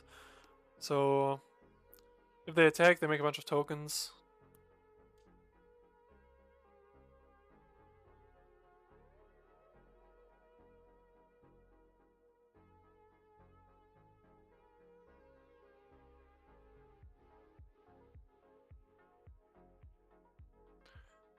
Okay, what are we Meek attacking in? A Karmic Guide, okay. Bringing back a Karmic Guide. Bringing back a Narses? No, an Ancient of Treachery, potentially. Yeah, if they bring back the Narset, then doesn't have haste. Yeah, so they go for Agent of Treachery. There's nothing good to steal here, to be honest, but I mean, Agent of Treachery is hell of a card.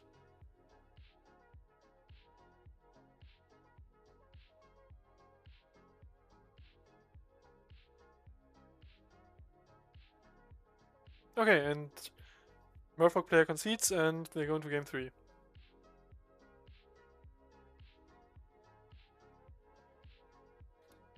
Okay, not a lot of sideboarding going on, so they immediately go back to game 3.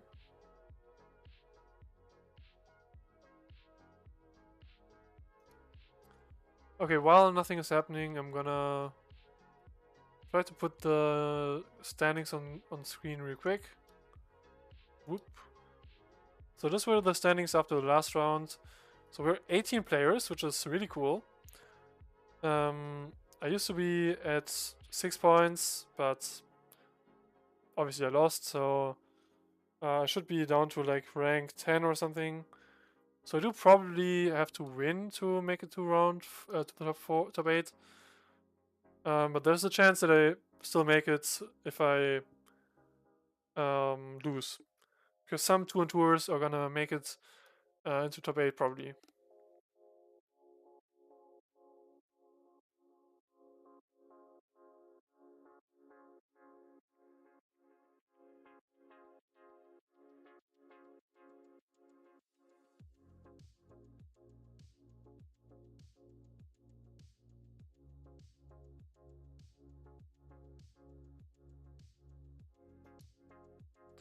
Yeah, okay, looks like the players.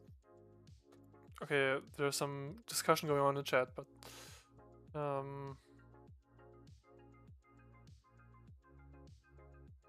I mean, let's see what happens here.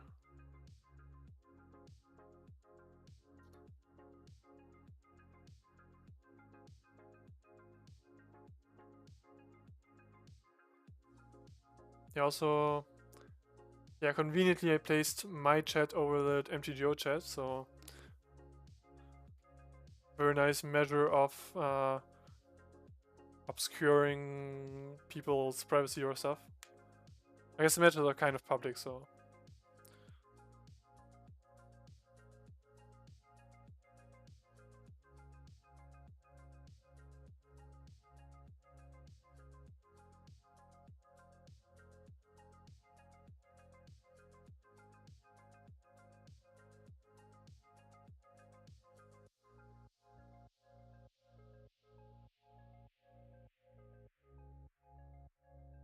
Yeah, I'm kind of curious about defense grid. Like, surely Merfolk doesn't play enough counterspells to warrant defense grid.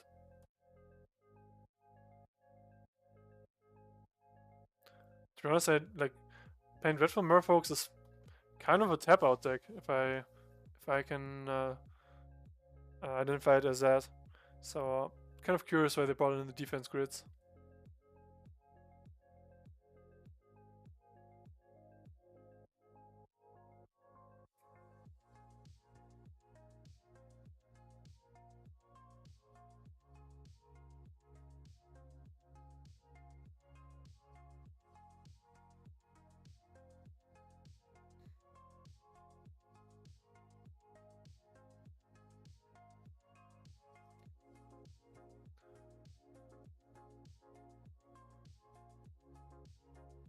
Yeah, I'll look at what matches are still ongoing.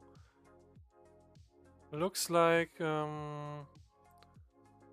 matches are still on, or like 4 matches. Yeah, it'll be a while.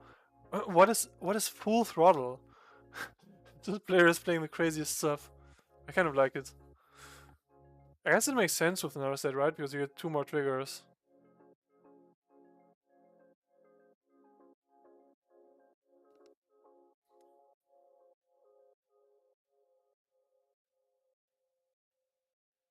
Intruder alarm. Yeah, I played that in Merfolk before actually.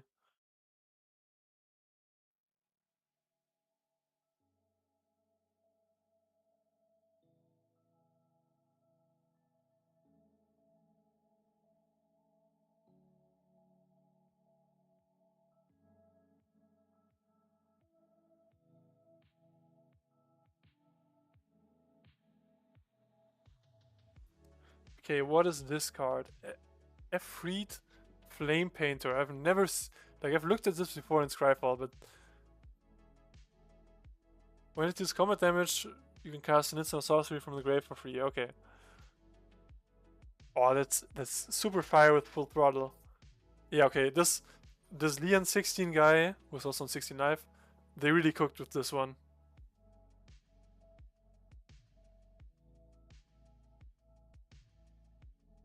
Obviously, without Meek Attack, it's not as good.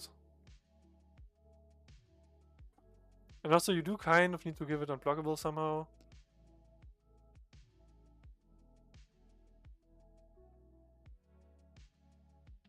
But yeah, if it comes through somehow, they can flashback full throttle and magma opus, and then... Oh yeah, okay, we're gonna see it. Okay, this is crazy good. I love it. Okay, so first they're gonna cast full throttle, I imagine. Does this work if cast during combat, actually? Oh no! It doesn't work. It doesn't work. Because it says after this main phase. It does not work, I think. They're in for a rude awakening. Yeah, because like if you try to cast the 7 mana free spell that is red and also does the same thing with Malcolm, it also doesn't work. And that was relevant before in one of my decks.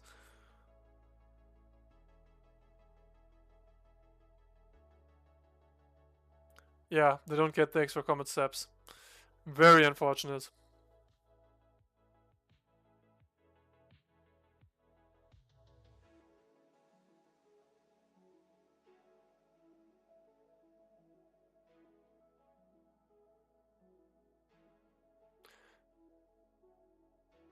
Okay, but Forked Puppy concedes here. Probably makes sense. But yeah, even without the extra combat steps.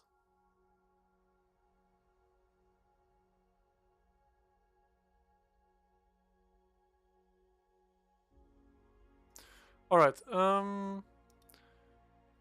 let's see. Finally Finds versus Rakura still ongoing, and Secretary versus Freeze Pop. Let's see this one, I suppose. I think Secretary was also at yeah, they're in first place right now, so it's gonna be good to see what they play. And it looks like it's just Ban Nadu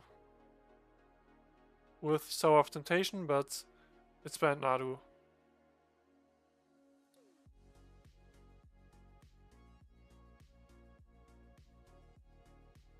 Although Enduring Innocence is also interesting in that deck. And also kind of dubious. Because, like, sure, Spell Queller triggers it, but Nadu doesn't.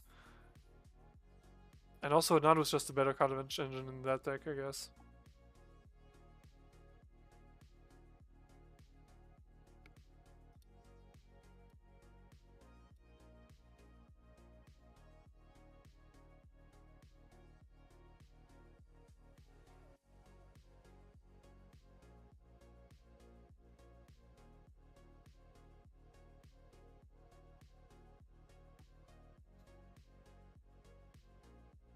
Yeah, it looks like a bit of a standoff here.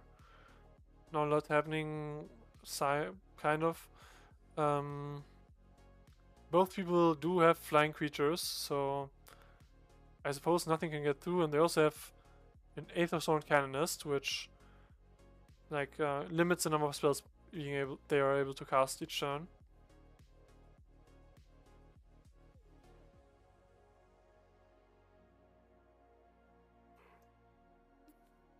Looks like they are going to convoke Court of Calling for 5.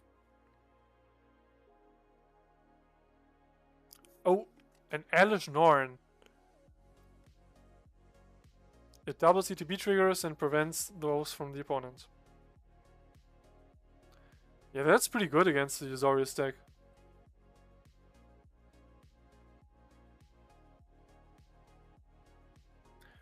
And immediately on their turn they Court of Calling for 3.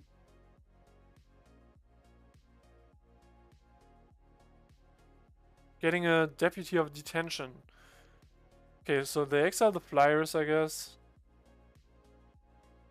Oh, actually, okay, because... So they exile all the spell curves and all the Aven Interrupters. Probably. Yeah, that's probably game. More or less.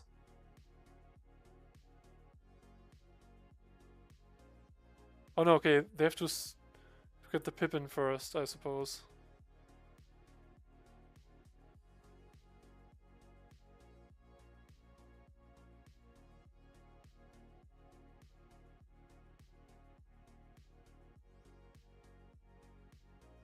Yeah, pretty interesting match. I suppose Secretary will probably win this. They also have many more cards in hand, which might be relevant.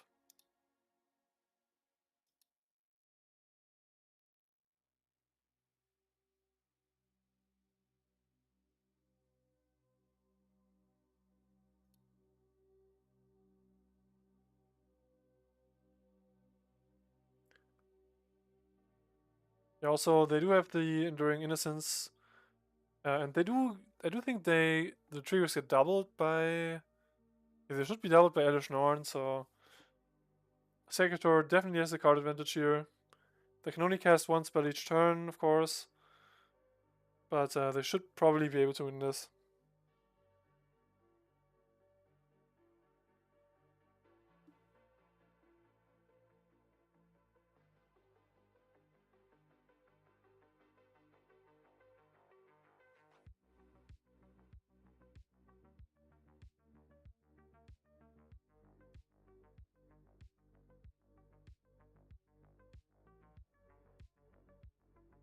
Although at this pace, they might just die to the clock.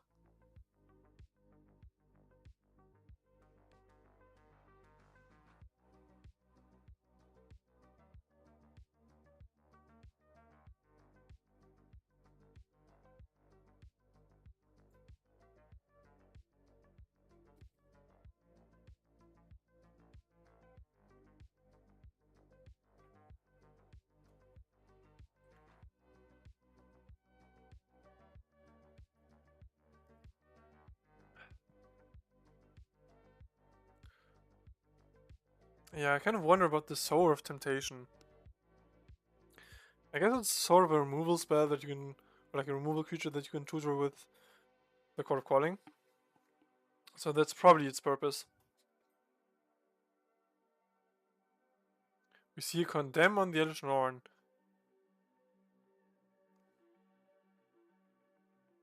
Yeah, I guess that's probably their only way to get rid of that.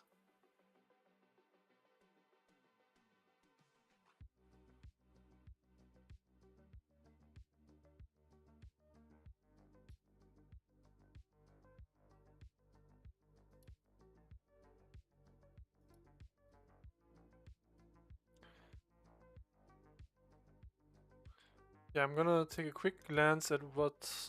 Okay, this is the last match, so after this, we should be able to go straight to round 4. Potentially the last round of the tournament for me, but it might not be.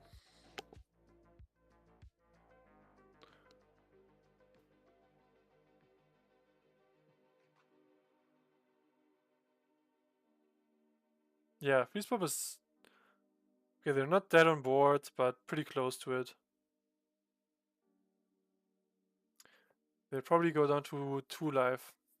Oh, actually, no, they are dead on board, right?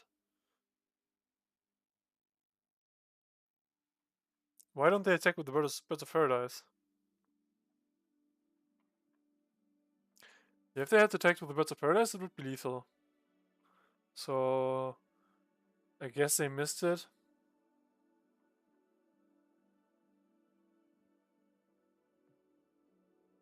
Wait, what is happening here? Oh no, they have a Malcolm as well. Okay, then it makes sense. Then it wouldn't be lethal.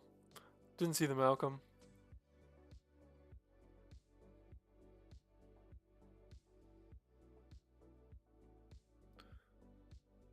Yeah, I don't think Secretary has Freeze Pop has much of a chance here, unless they specifically draw like Wrath of God. But I mean, they might play it. They might play Avatars of Wrath actually, which would be great here.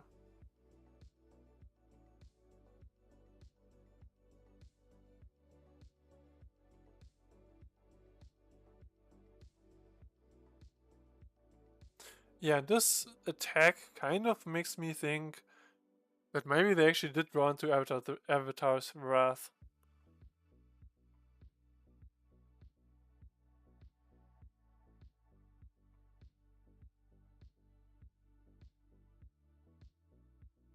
Although, maybe not. Yeah, okay, no, they didn't have it.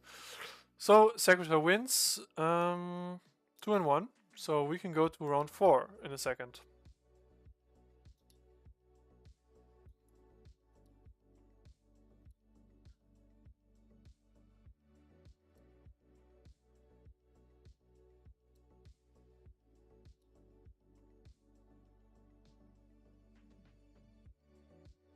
So yeah, the last round of the Swiss phase. After that, there will only be the top 8. I think someone forgot to report. So if you're in the tournament, please don't forget to report your matches.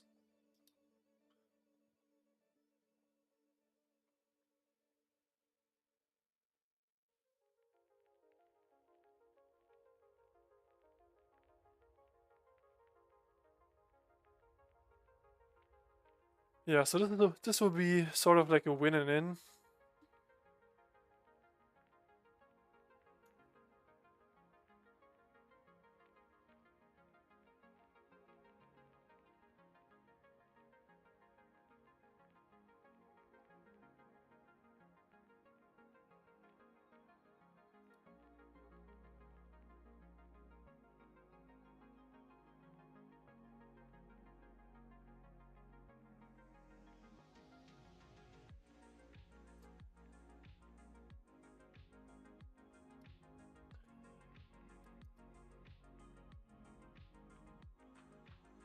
Okay, and I'm up against Final Defiance.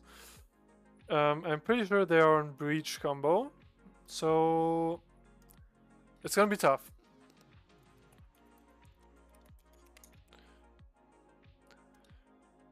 So the thing with Breach combo is I don't have a lot of options against them. I can kind of sometimes kill their... Like if they play the Sapphire Medallion, I can kill that. I can kill the Breach with the... Like both of these with the Archdruid's Charm. Besides that, I don't have too many options, to be honest. So we'll have to see.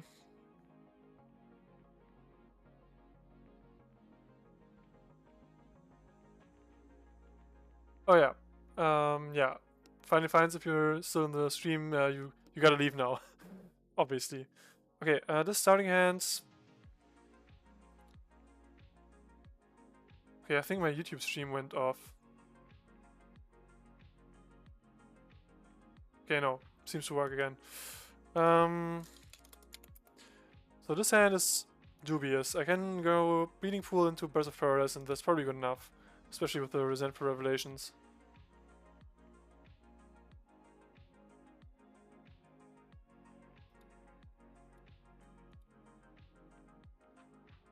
And double Archdruid's Charm is good against them.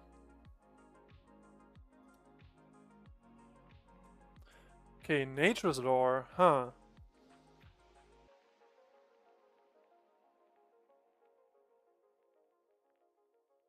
Yeah, I mean, that's probably a good idea to play that.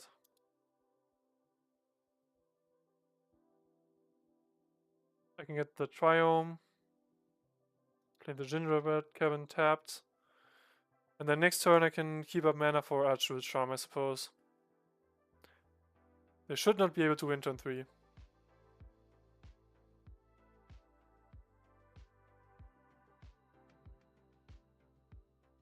Yeah, I think the YouTube stream went off for a second.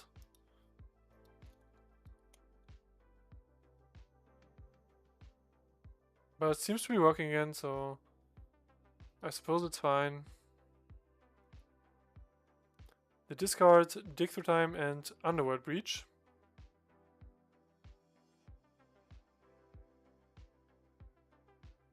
They cycle a Lonely Sandbar, so not a lot's happening here.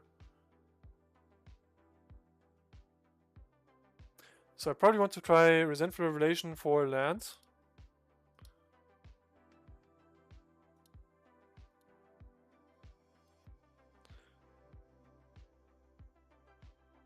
Okay, I do not find a land. I do find an Obsessive Pursuit.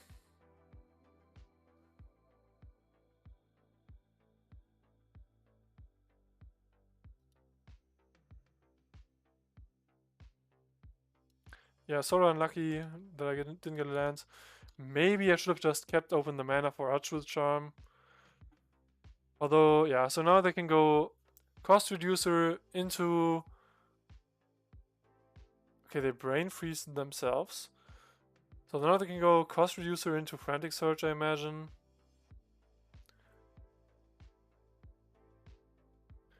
They milled 3 brain freezes. So yeah, cost reducer into Frantic Surge into Breach's Kill. That is 3 specific cards though.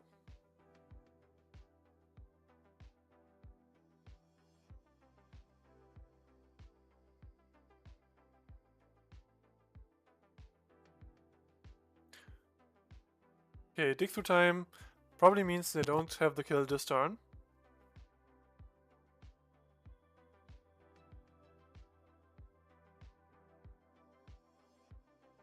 Yeah. They pass through their turn. Okay, I could shape you into a summoning station here, but obviously I need to keep up mana in case they combo off. So I am going to play the cabin, of course.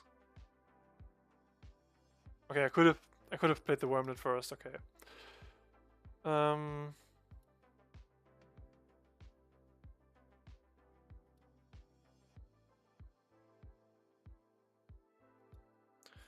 So yeah, now I'm just gonna keep open Archwood's Charm mana and hope they run into my interaction.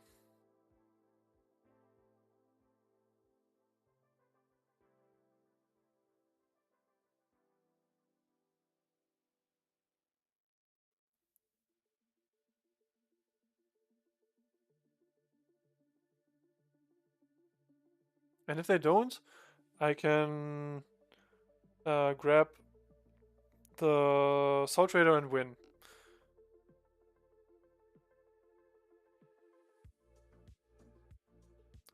And also if I draw a land, I can potentially go Archwood's Charm into Soultrader into sacrifice the Birds of Paradise, make a token, make a treasure, cast Gravecrawler, start the loop, and then I should also win. So I'm still very much in this game. So I guess if they have cost reducer plus frantic search,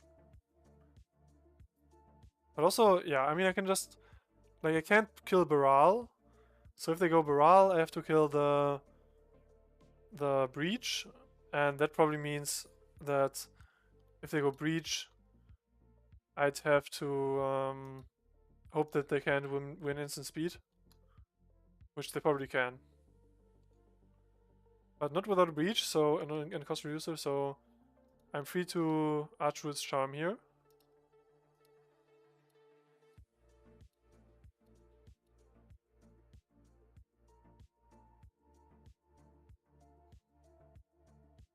They don't counter it. So if they don't have any interaction, I probably win.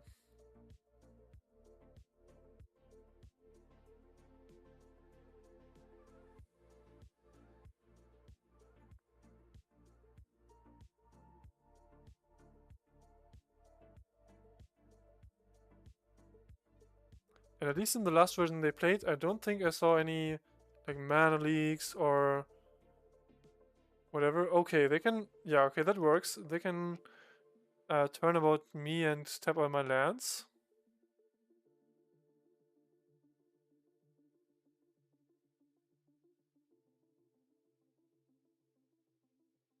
Huh, okay. That is a problem.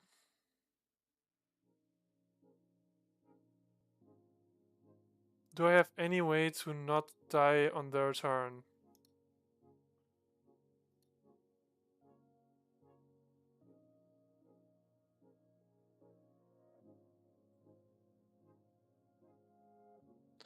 I could grab Shifting Woodland, but I don't have Delirium yet. So probably my best bet is to just crack the clue tokens.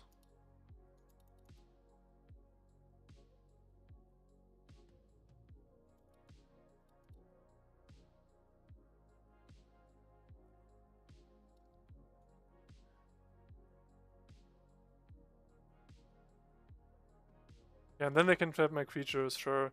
That doesn't really matter.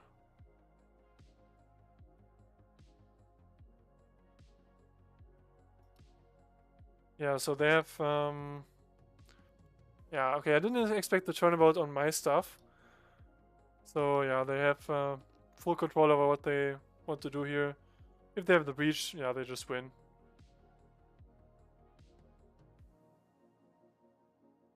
I'm gonna let them play it out though.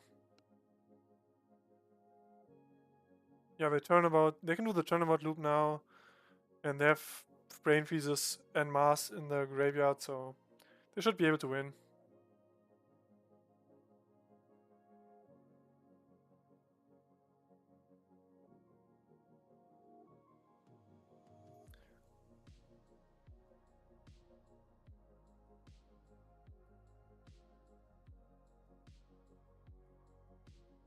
Yeah, for some reason MTGO doesn't show me the storm count.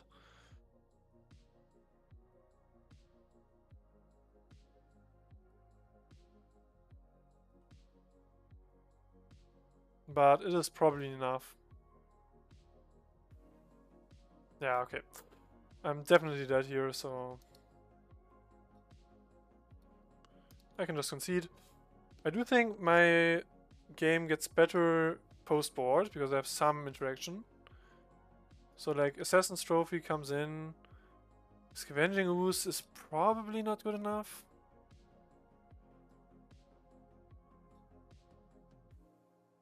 Yeah, almost certainly not.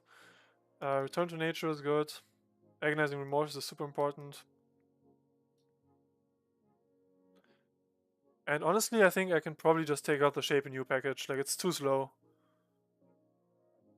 Although first, Resentful Revelation goes.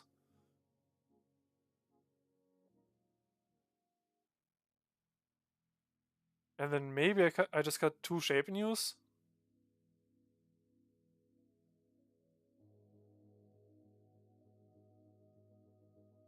Yeah, that seems like the best idea.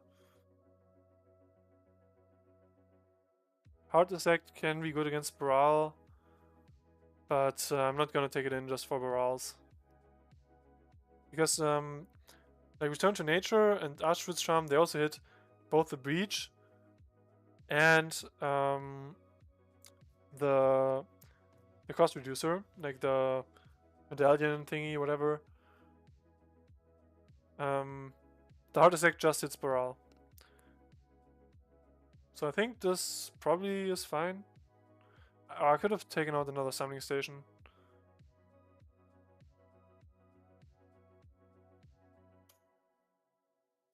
I would like to play first. Yeah, this hand, once again, 5 lands. Like, that's terrible. I do have Assassin's Trophy, but 5 lands is not keepable. This is 4 lands, but it's fine. I'm gonna bin the Woodland. Start with a Triumph, then turn to Remorse.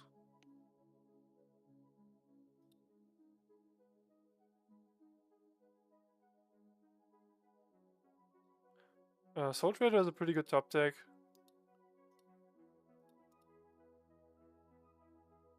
Okay, they have Fact of Fiction and Strategic Planning and Pyroclasm. Yeah, Pyroclasm is whatever. And Mana Leak as well. So I'll probably just take the Sapphire Medallion, to be honest.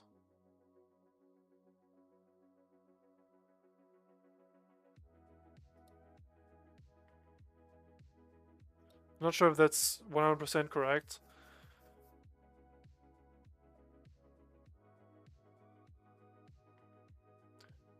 Okay, so they probably just keep a Mana Leak and counter whatever I do. So I probably just play the Triome and the Wormlet. Let them counter that if they want. Okay, they don't. So now I have to pay attention to not running into Pyroclasm.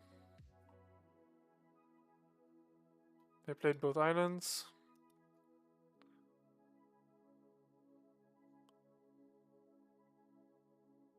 They don't want to play strategic planning yet. Interestingly enough.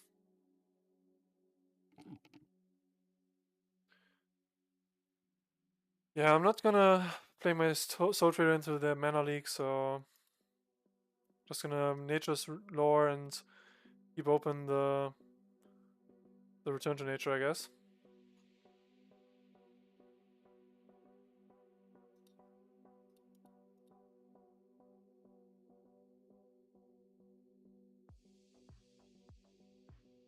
Yeah, I haven't been super liking the Nature's Lores. In this deck at least. In theory they're good because you ramp and then you can combo faster, but a lot of the times you would rather have the card advantage. Okay, they Mana Leak my Nature's Lore. That's very peculiar.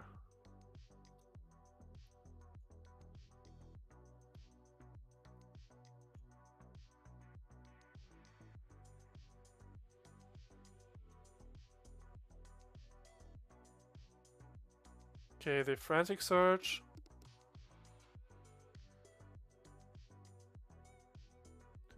Discard Strategic Planning and Pyroclasm. They have the 4th land. So they probably want to pack the Fiction end of turn.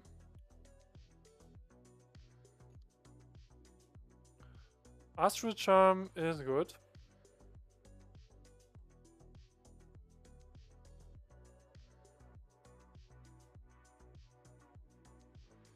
Yeah, I probably just want to keep up open mana and potentially Charm for Gravecrawler end of turn.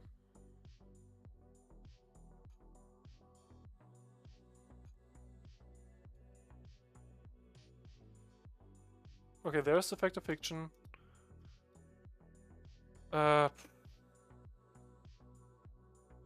So I definitely need to put Sapphire Medallion and Turnabout in different piles.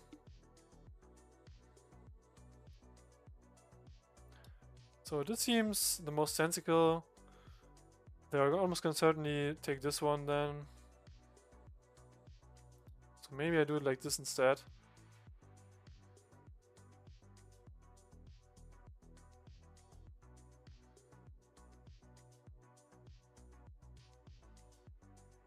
Sure, I mean, yeah, difficult decision how to do it here. Okay, they took the medallion and the dig through time. Conveniently enough, I do have the return to nature.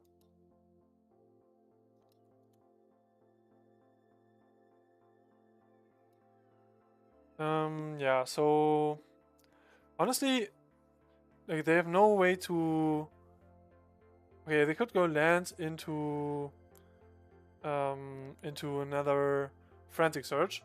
That would be a problem, but otherwise I can probably just Archer's Charm, try to go for the win end of turn.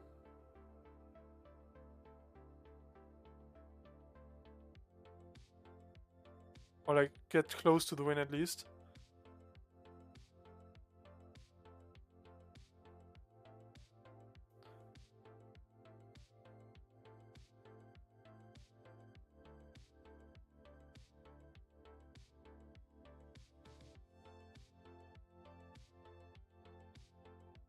They put a medallion and the dig through time into the grave here, I think. So they probably got something pretty good. They still have no red producing land, which is good for me, I suppose.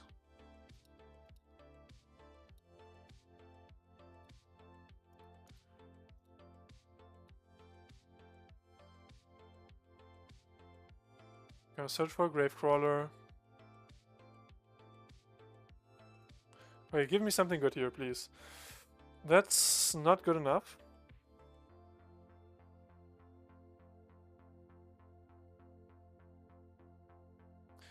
Okay, so if I go Soultrader into Gravecrawler, I only really grow my Wormlet, and I can kind of hold up Return to Nature, but I'd have to kill my Wormlet in doing so. Huh. But also I kind of need to win eventually, right?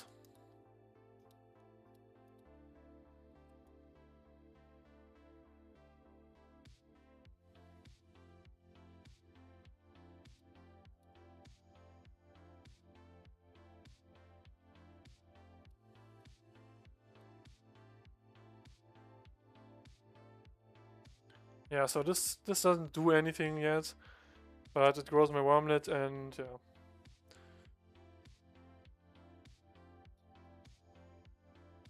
Unfortunately, we can't play like Tiny Bones Runs Up or something here in this deck, since that only triggers on legendaries.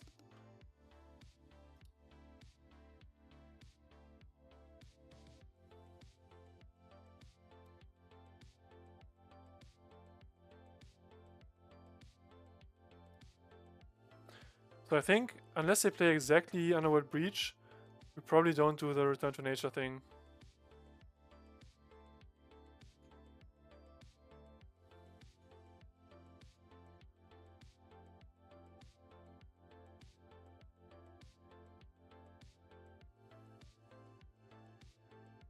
Okay, there's the red producing land.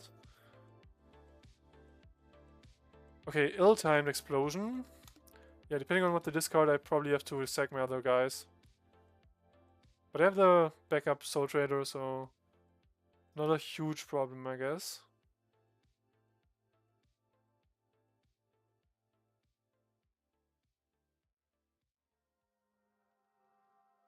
They discard Dig Through Time and Baral. Yeah, so I have to sack the guys.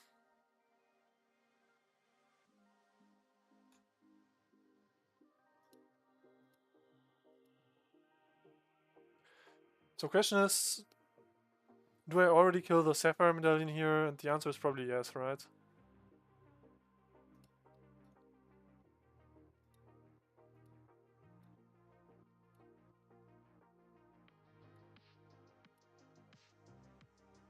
Because then they can't, they need to do like instant speed, frantic search, and I hope that kind of kills their combo in a way, at least for now.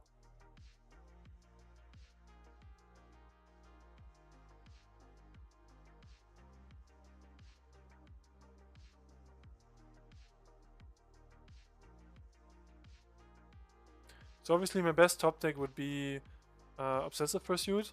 That would just be a kill, I guess.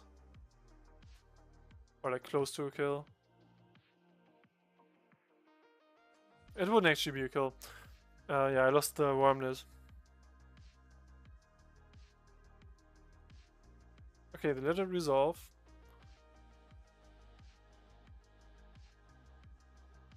I get a Forest. They have 2 ill times in the grave. So I guess I can play my Soultrader here.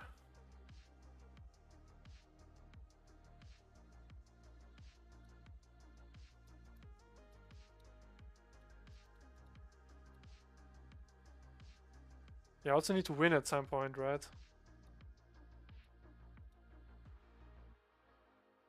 And it's not like I have anything else anyways, right?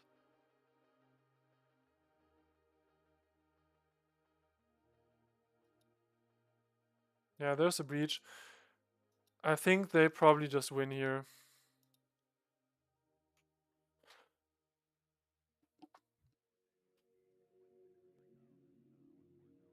Although they have no cost reducer, but they can just win with turnabout, I guess. Their graveyard is full. Yeah. They're breaching off.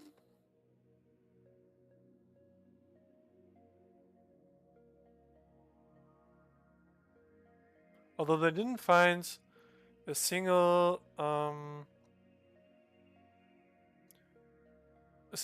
Mind Freeze or whatever it's called yet. But they are gonna find it eventually.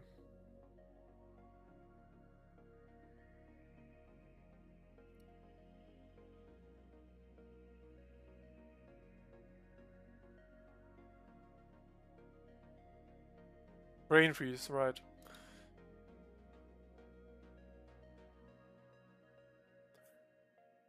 Yeah, maybe it's just the bottom 4 cards of the deck or something.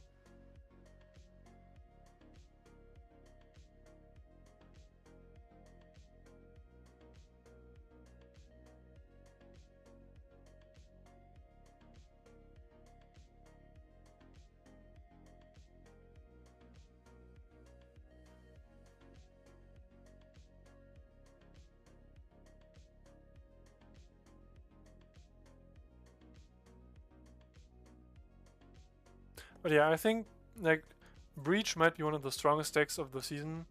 At least it looks like it might be so far. So losing to that with an unrefined deck is not a huge bummer, I guess. Yeah, almost. Yeah, they win here, but I'm gonna let them execute it. They basically just need to find Brain Freeze. Although maybe they boarded that out and boarded in the Jaces or something. But we're gonna see.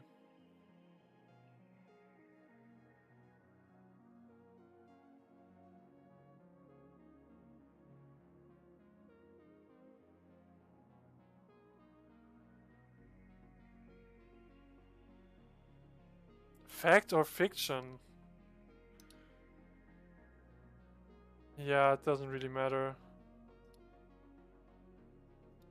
But yeah, it looks like they just boarded into a Jace plan.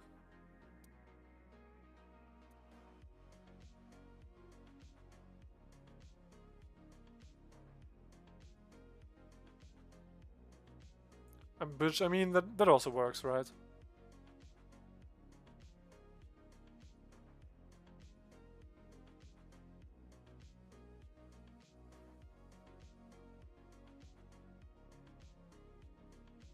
So I suppose they didn't technically go infinite here. But I mean, yeah, with Breach it doesn't really matter.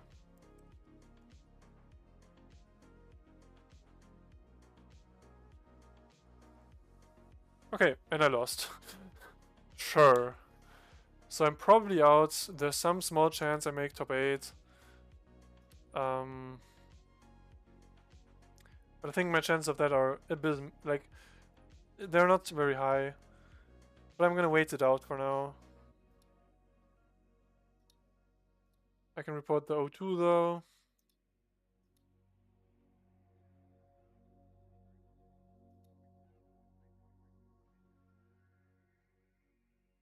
Yeah.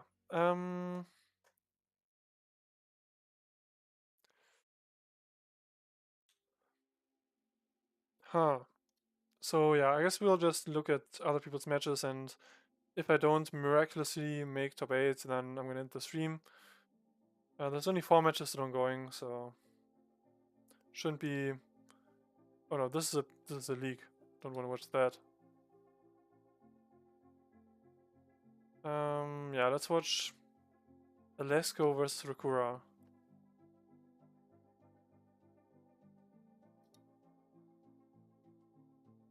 Oh, what is this? Champion of the Path. Elementals, I guess? Also very cool.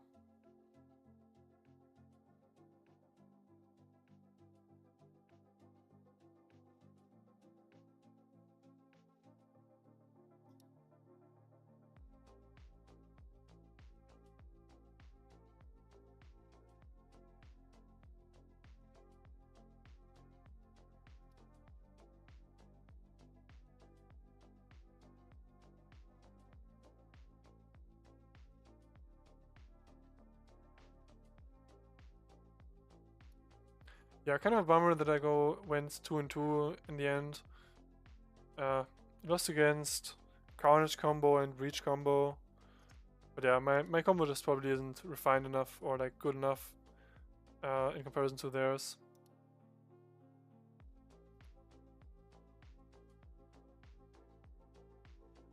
Yeah, I mean, that's true, Jamaica. I guess there's a chance I make top 8, but like how many people are there gonna be at 2 and 2? Probably like 8 people or so, then 4 or like I think maybe 2 or 3 people at like 3 and 1 or above, maybe more. I don't know how the math works out, but like yeah, I'm gonna wait it out for now. Um, yeah, I mean, let's see.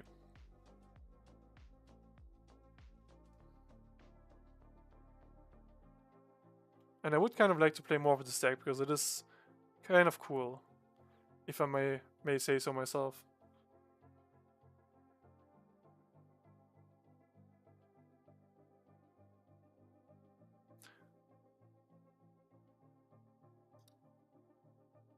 Yeah, also this elemental stack looks pretty interesting. There's lots of interesting stuff running around in the early season right now. Even though Breach and Omni Woodlands both look very strong and might like potentially meta defining, there's a lot of stuff that can be done even outside of that. And finally, Pithing Needle is a good sideboard card for once against the Woodland decks at least.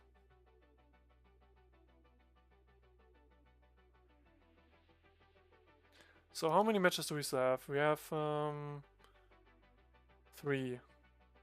No, 2. 2 matches still ongoing.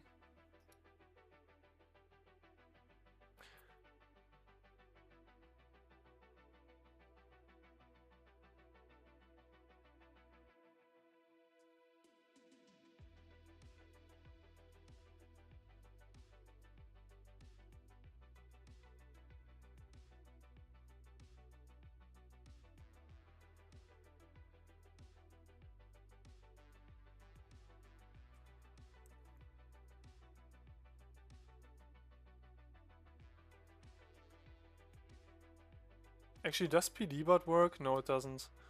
Not in the lobby. Otherwise, I could have checked records, but right now I cannot. Oh, okay. Maybe this is just a like lightning elemental ball lightning kind of deck.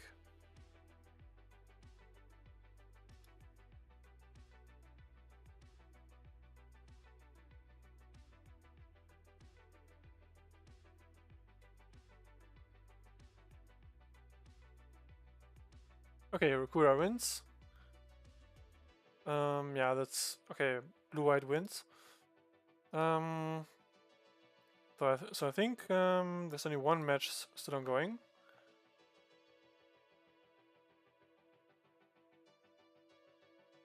But it doesn't really look good for Joshua here. At all.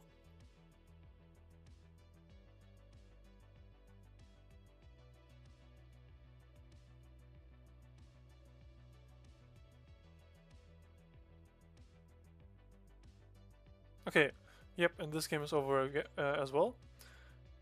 So we'll see if I make top 8 in a second.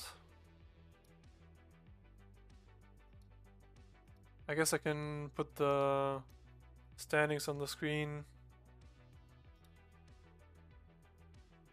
Okay, what? No, that's after the last... Okay, yeah, no. This is not updated yet, I think. Yeah. I thought, like, 3rd place is not possible, right? And yeah, it's not. Because Secretary should have 12 points now, I guess.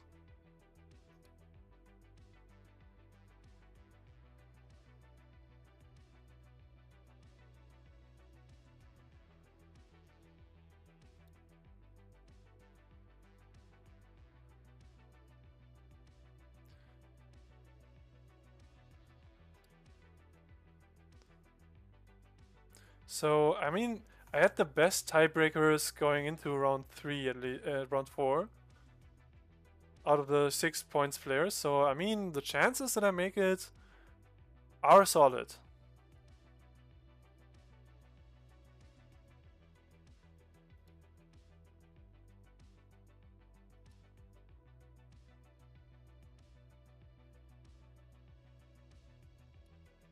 Okay, I think I made top 8, right? Yeah, okay.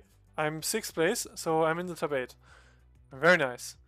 Yeah, I guess... well, who am I playing against? Okay, I could have checked on the... Oh, I get the rematch? Oh no. Yeah, it's a rematch. Okay. I'm just immediately gonna die, but... Okay. I'm gonna try my best. Maybe I can get revenge.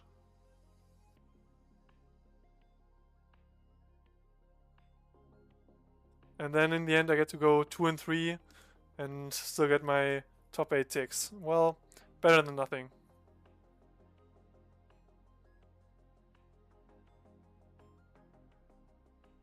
Yeah, Burning Vengeance. Isn't that that card that deals 1 damage or something? Okay, I'm gonna look that up. I know that's a card name.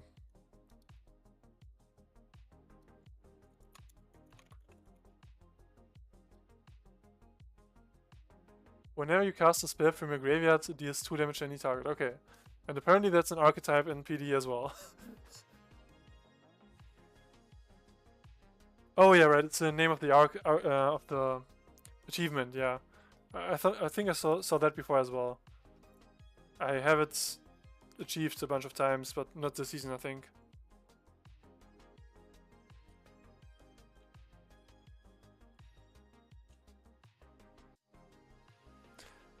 Yeah, it's so cool that the PDM site has so many like hidden features that most people don't even see, like the achievements and that it shows legality for other formats as well on each deck and stuff like that.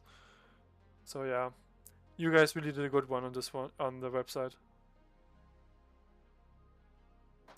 Yeah, maybe Final Fantasy is a room up as well, but doesn't look like that.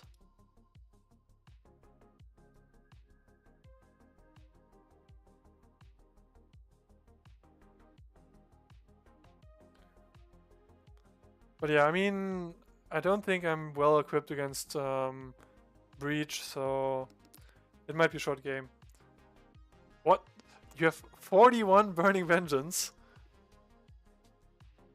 I mean, well, okay, you did play Sin for like literally 43 seasons, I think, so... Yeah, I wonder if I have a better rate of Burning Vengeances per season. Probably not.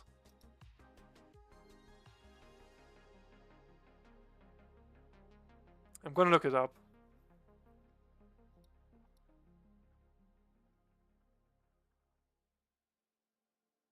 Okay, okay, I have 7 Burning Vengeances, and I've been around since for like 13 seasons. Okay, no, you have a better ratio. Okay. Okay, Watch has Watch has 69 Burning Vengeances. Okay. But yeah, Watch plays like exclusively tournaments and exclusively good decks, and they're also a good player, so it makes sense, I guess.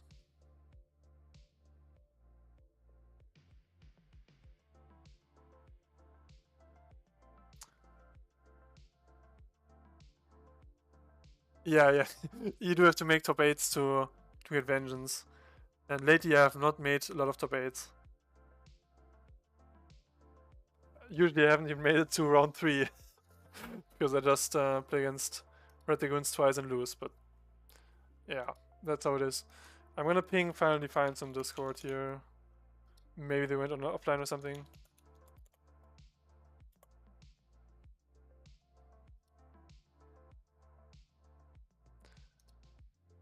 Yeah, so I guess in the meantime we can look at my achievements. So yeah, wait, where are they? No, not there. Wait, they were here. Okay. I played in 13 seasons. I played in 213 tournaments. And I've won only 10. Well, that's not a good ratio. I wonder. Okay, Watch probably has a ratio of like half of the tournaments they win or something. Probably not, but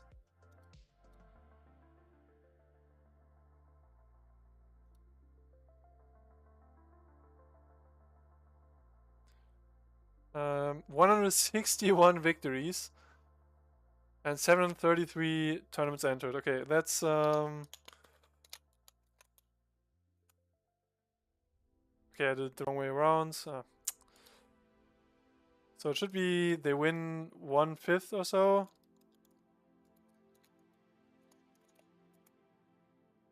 Yeah. Watch has won 20% of their tournaments. That's crazy. That's actually crazy. And I have won like what?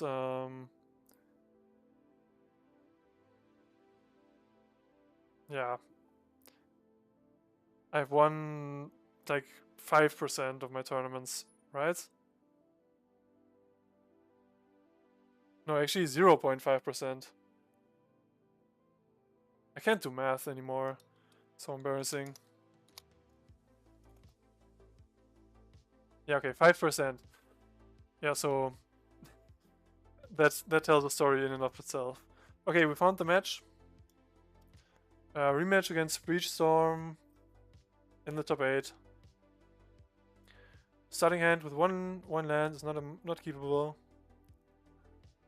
This hand has 5 lands, so that's also not keepable.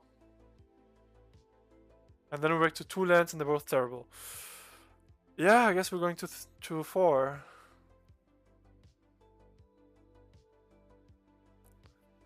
Because like I can't keep any of those hands.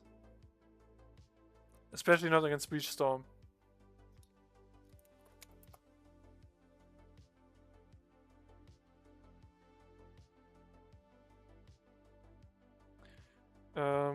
They are on 5. Yeah, this hand is fine.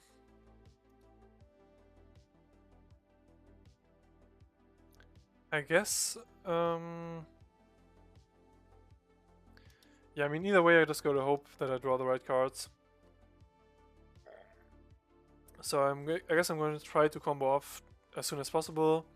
And if that doesn't work, then so be it.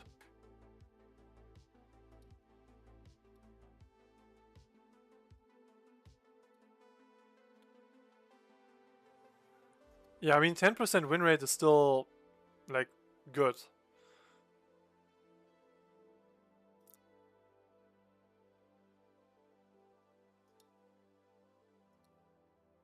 Okay, I got a second Soultrader. As useless as ever.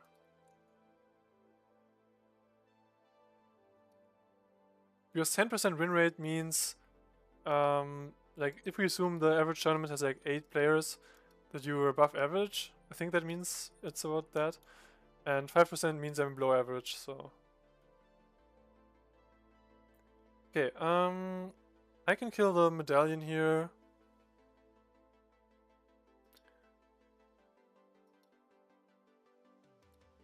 Yeah, I'm probably gonna Fact or Fiction end of turn.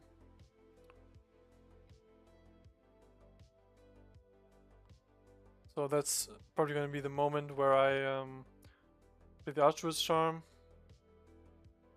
Okay, they do nothing end of turn. Bit surprising.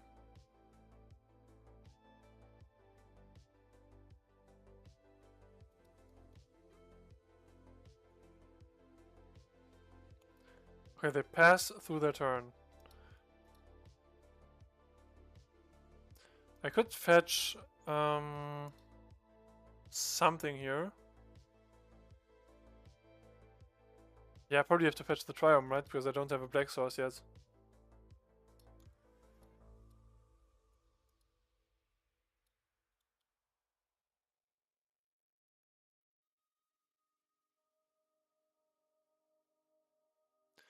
Yeah.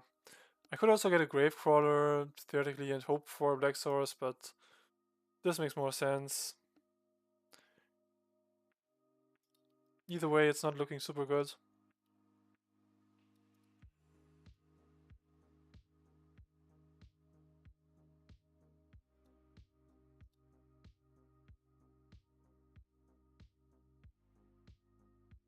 Yeah, to be honest, this deck doesn't mulligan super well. So mulligan to 4 is super terrible.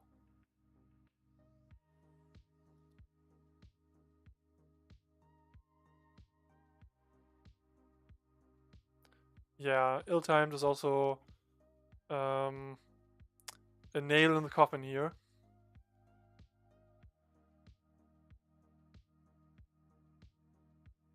They discarded Frantic and ill-timed.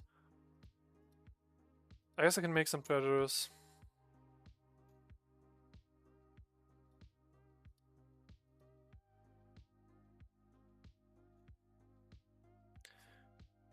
Okay, I'm tempted to cycle the Zagoth Triumph, but and that would put me at 3 types in the yard for Delirium on the Shifting Woodlands. But it's probably just not worth it. So yeah, I'm gonna use the opportunity while they're tapped out to play the Warren Soultrader and hope for Obsessive Pursuit into crack the clue into get a Gravecrawler, because that's basically my only chance.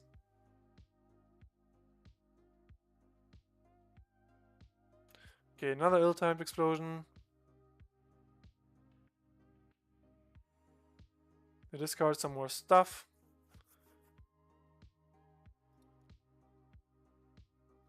Yeah, at this point, I just gotta hope. Hope and cope.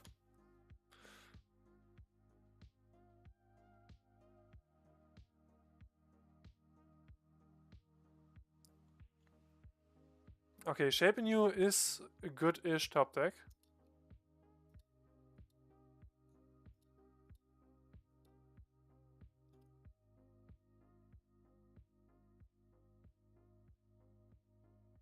Yeah, I'm wondering like if there's some artifact that I could side in instead of the... Oh no. Main deck repeal. You gotta be kidding me.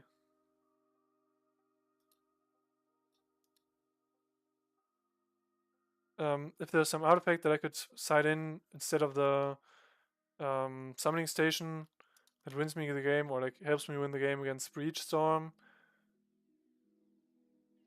I don't know. I don't think there is any, but might have to do some more scry falling.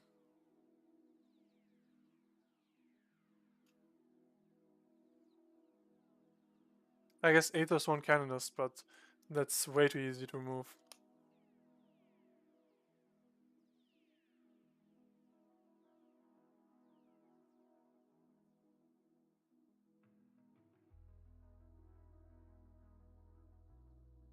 Yeah, I should probably side in or like have some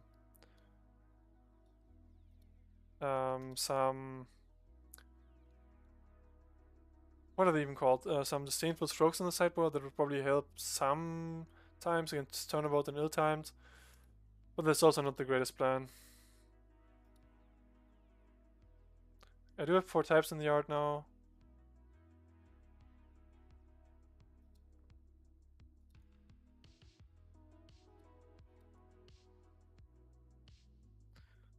So I can make a Soultrader at instant speed, kind of.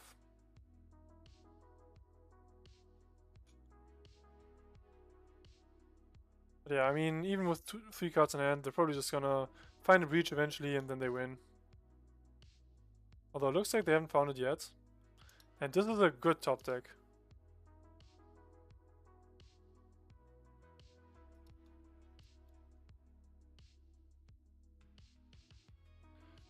Okay, surely okay, I can take Shape Anew here.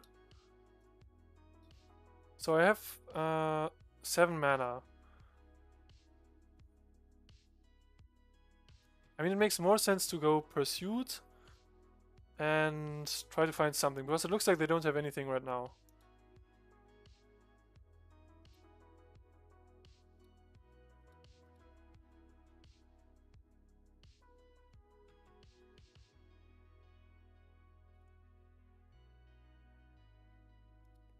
So I'll immediately crack the clue.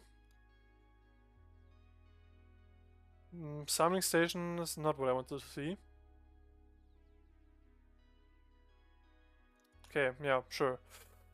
Let's just hope they totally fizzled and don't draw the breach. Or any way to draw it. Well, there we go. Yeah, that probably means I lose. Because now they can loop Frantic and Brain Freeze, yeah. It's over. Even when they have bad starting hands, I still lose against Breach.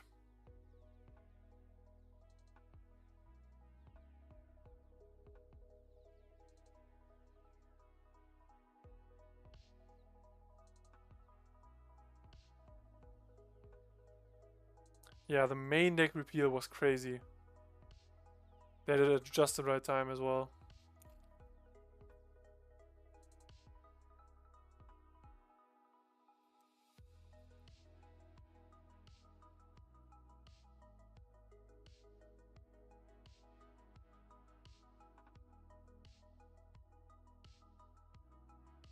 Yeah, I'm gonna have them do the thing.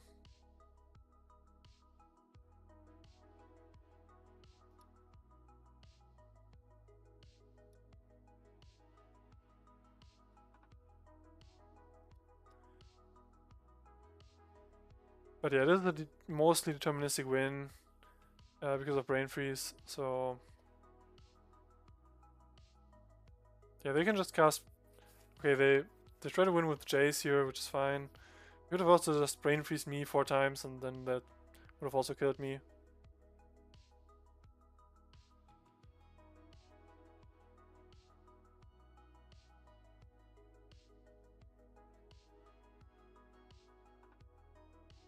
Okay, let's go to game 2. So my sideboarding strategy has probably just not changed at all.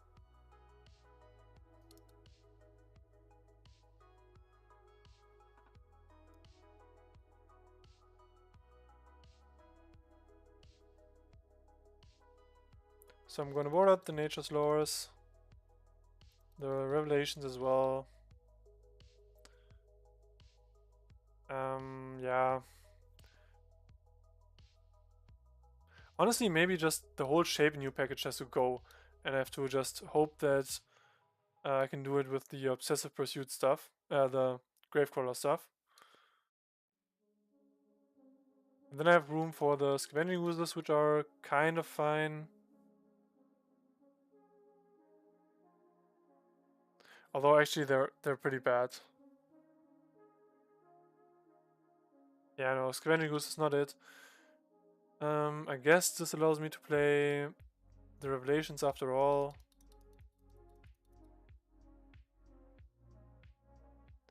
And Nature's Lore does kind of speed me up a bit.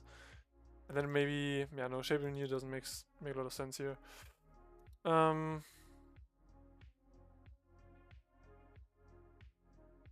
I suppose I can play like one Heartless Axe against the Brawl. Okay, let's try it like this. My hopes are not very high, but let's try.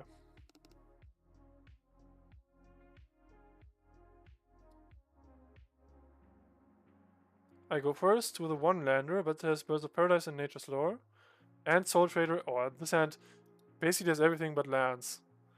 Like everything besides lands. So if we draw lands, we can probably win turn 3, right? Or at least turn 4.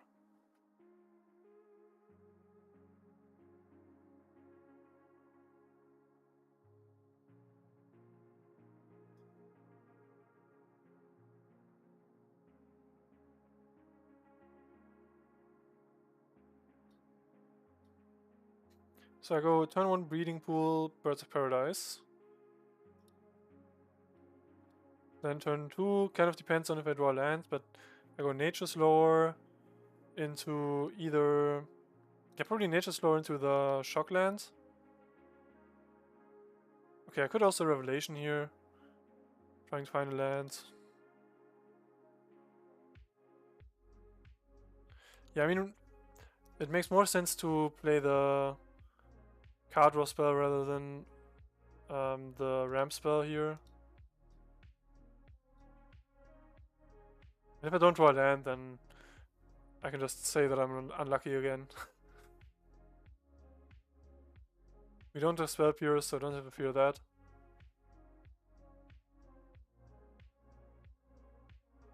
Okay, do I want the grasslands or the Zagath Triumph? Probably the Triome, right? Yeah.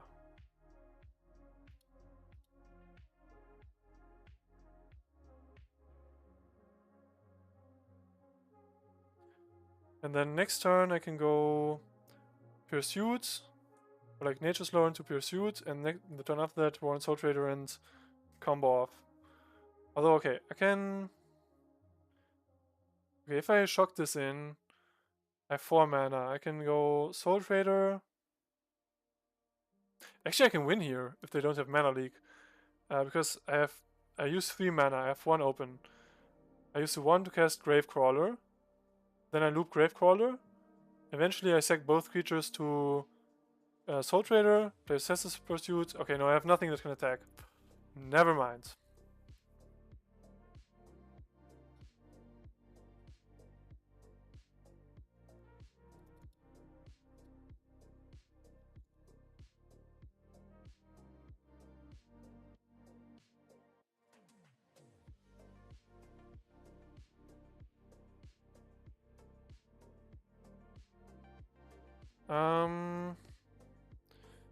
Yeah, the question is, do I play Soultrader this turn or Pursuit?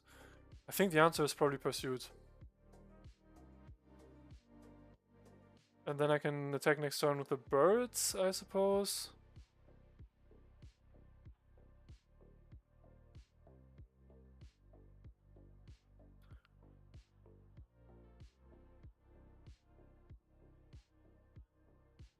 Although, I mean, I have every color, so...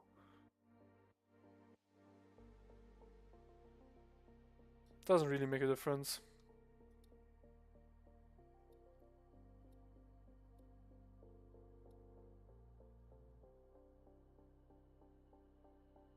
Okay, they have the counter spell after all, so... Good thing that I didn't try to combo off.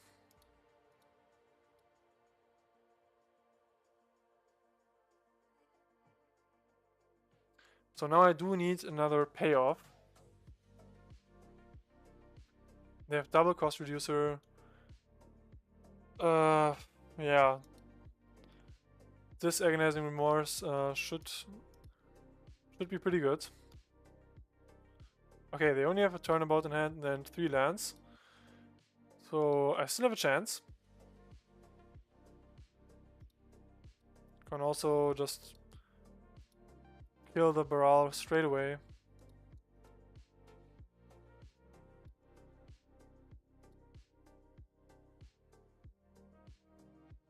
And I do have a 10 turn clock on the Gravecrawler. Okay, they top decked Inner Time Explosion, which... They're probably not gonna discard anything. Yeah, they didn't discard anything. Play one of the Shivan Reefs.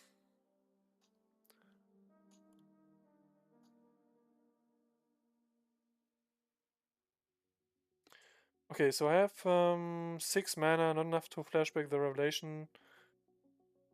But I can Soultrader and then make 1 treasure end of turn.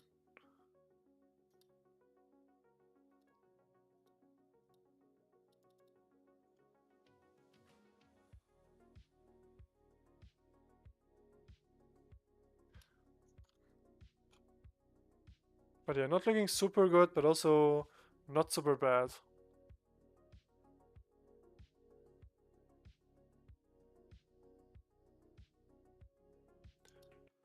Fact of Fiction, okay. Yeah, I mean they're 100% gonna take the Underworld Breach, so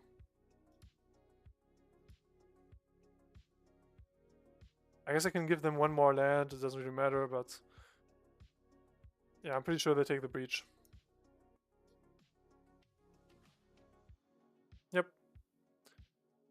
They won't play it this turn.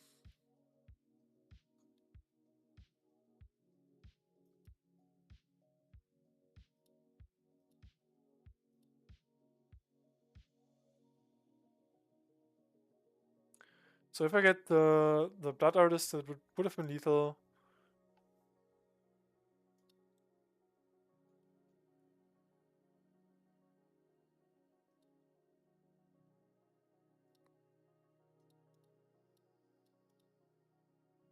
Okay, nope. Don't want to sack the treasure if I don't have to. Okay, this is the most expensive card draw spell that only draws one card and puts two in the grave ever. Gonna take an Archwood's Charm.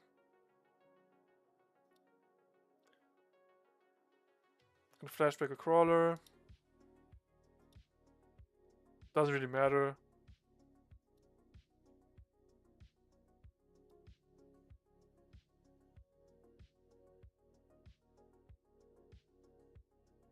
Yeah, so if they don't win this turn, I can probably win next turn. Just by looping Gravecrawler and tutoring the Blood Artist effect before that, but I'm pretty sure that at this point they can win. So let's see them have it. Let's see them do it. Yeah, dig through time is a start, I suppose.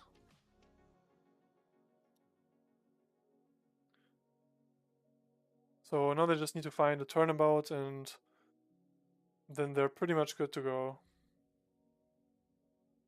Or Frantic Surge or whatever else. Yeah, another Baral. Frantic Surge. Discarding 2 lands. And now they can breach and win, yeah. Alright, I need more ways to beat Breach Storm with this deck. Don't know what exactly yet, but yeah, gonna have to invent something.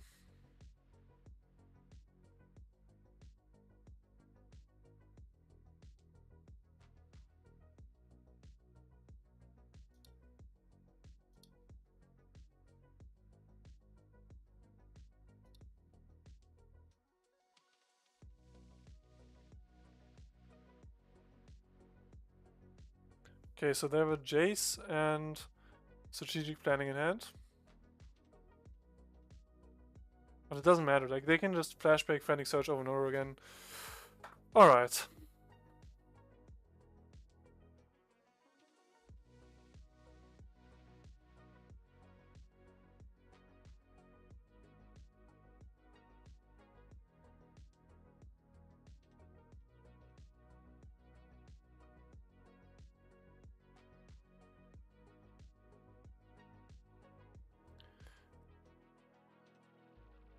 Yeah, Lost Legacy is an idea, I suppose. But also, like I'm a combo deck myself, right? So if I just hope to kind of win with Lost Legacy, it's not gonna work. Like they can, okay, Breach can't really win with anything else besides the combo. But they have Mana Leak and I don't know. Yeah, it is still early in the season, so yeah. I don't know, I'm gonna do some more Scryfalling. Maybe it's just Lost Legacy is the answer. Okay, yeah, they win. Alright, yeah, but this deck is still cool. I think it has some potential. Maybe it can be made more resilient somehow. Yeah, I can attack with creatures. I have multiple ways to win for sure. So I don't immediately lose against Lost Legacy. And they kind of do. But still, I'm not sure. Anyways, I'm pretty exhausted, so I'm gonna end the stream here. Thanks for watching. Thanks Jamaica for the help and the chatter and stuff. Maybe I'll stream again tomorrow for the Sunday evening tournament. Maybe not. I'll see. And yeah, goodbye.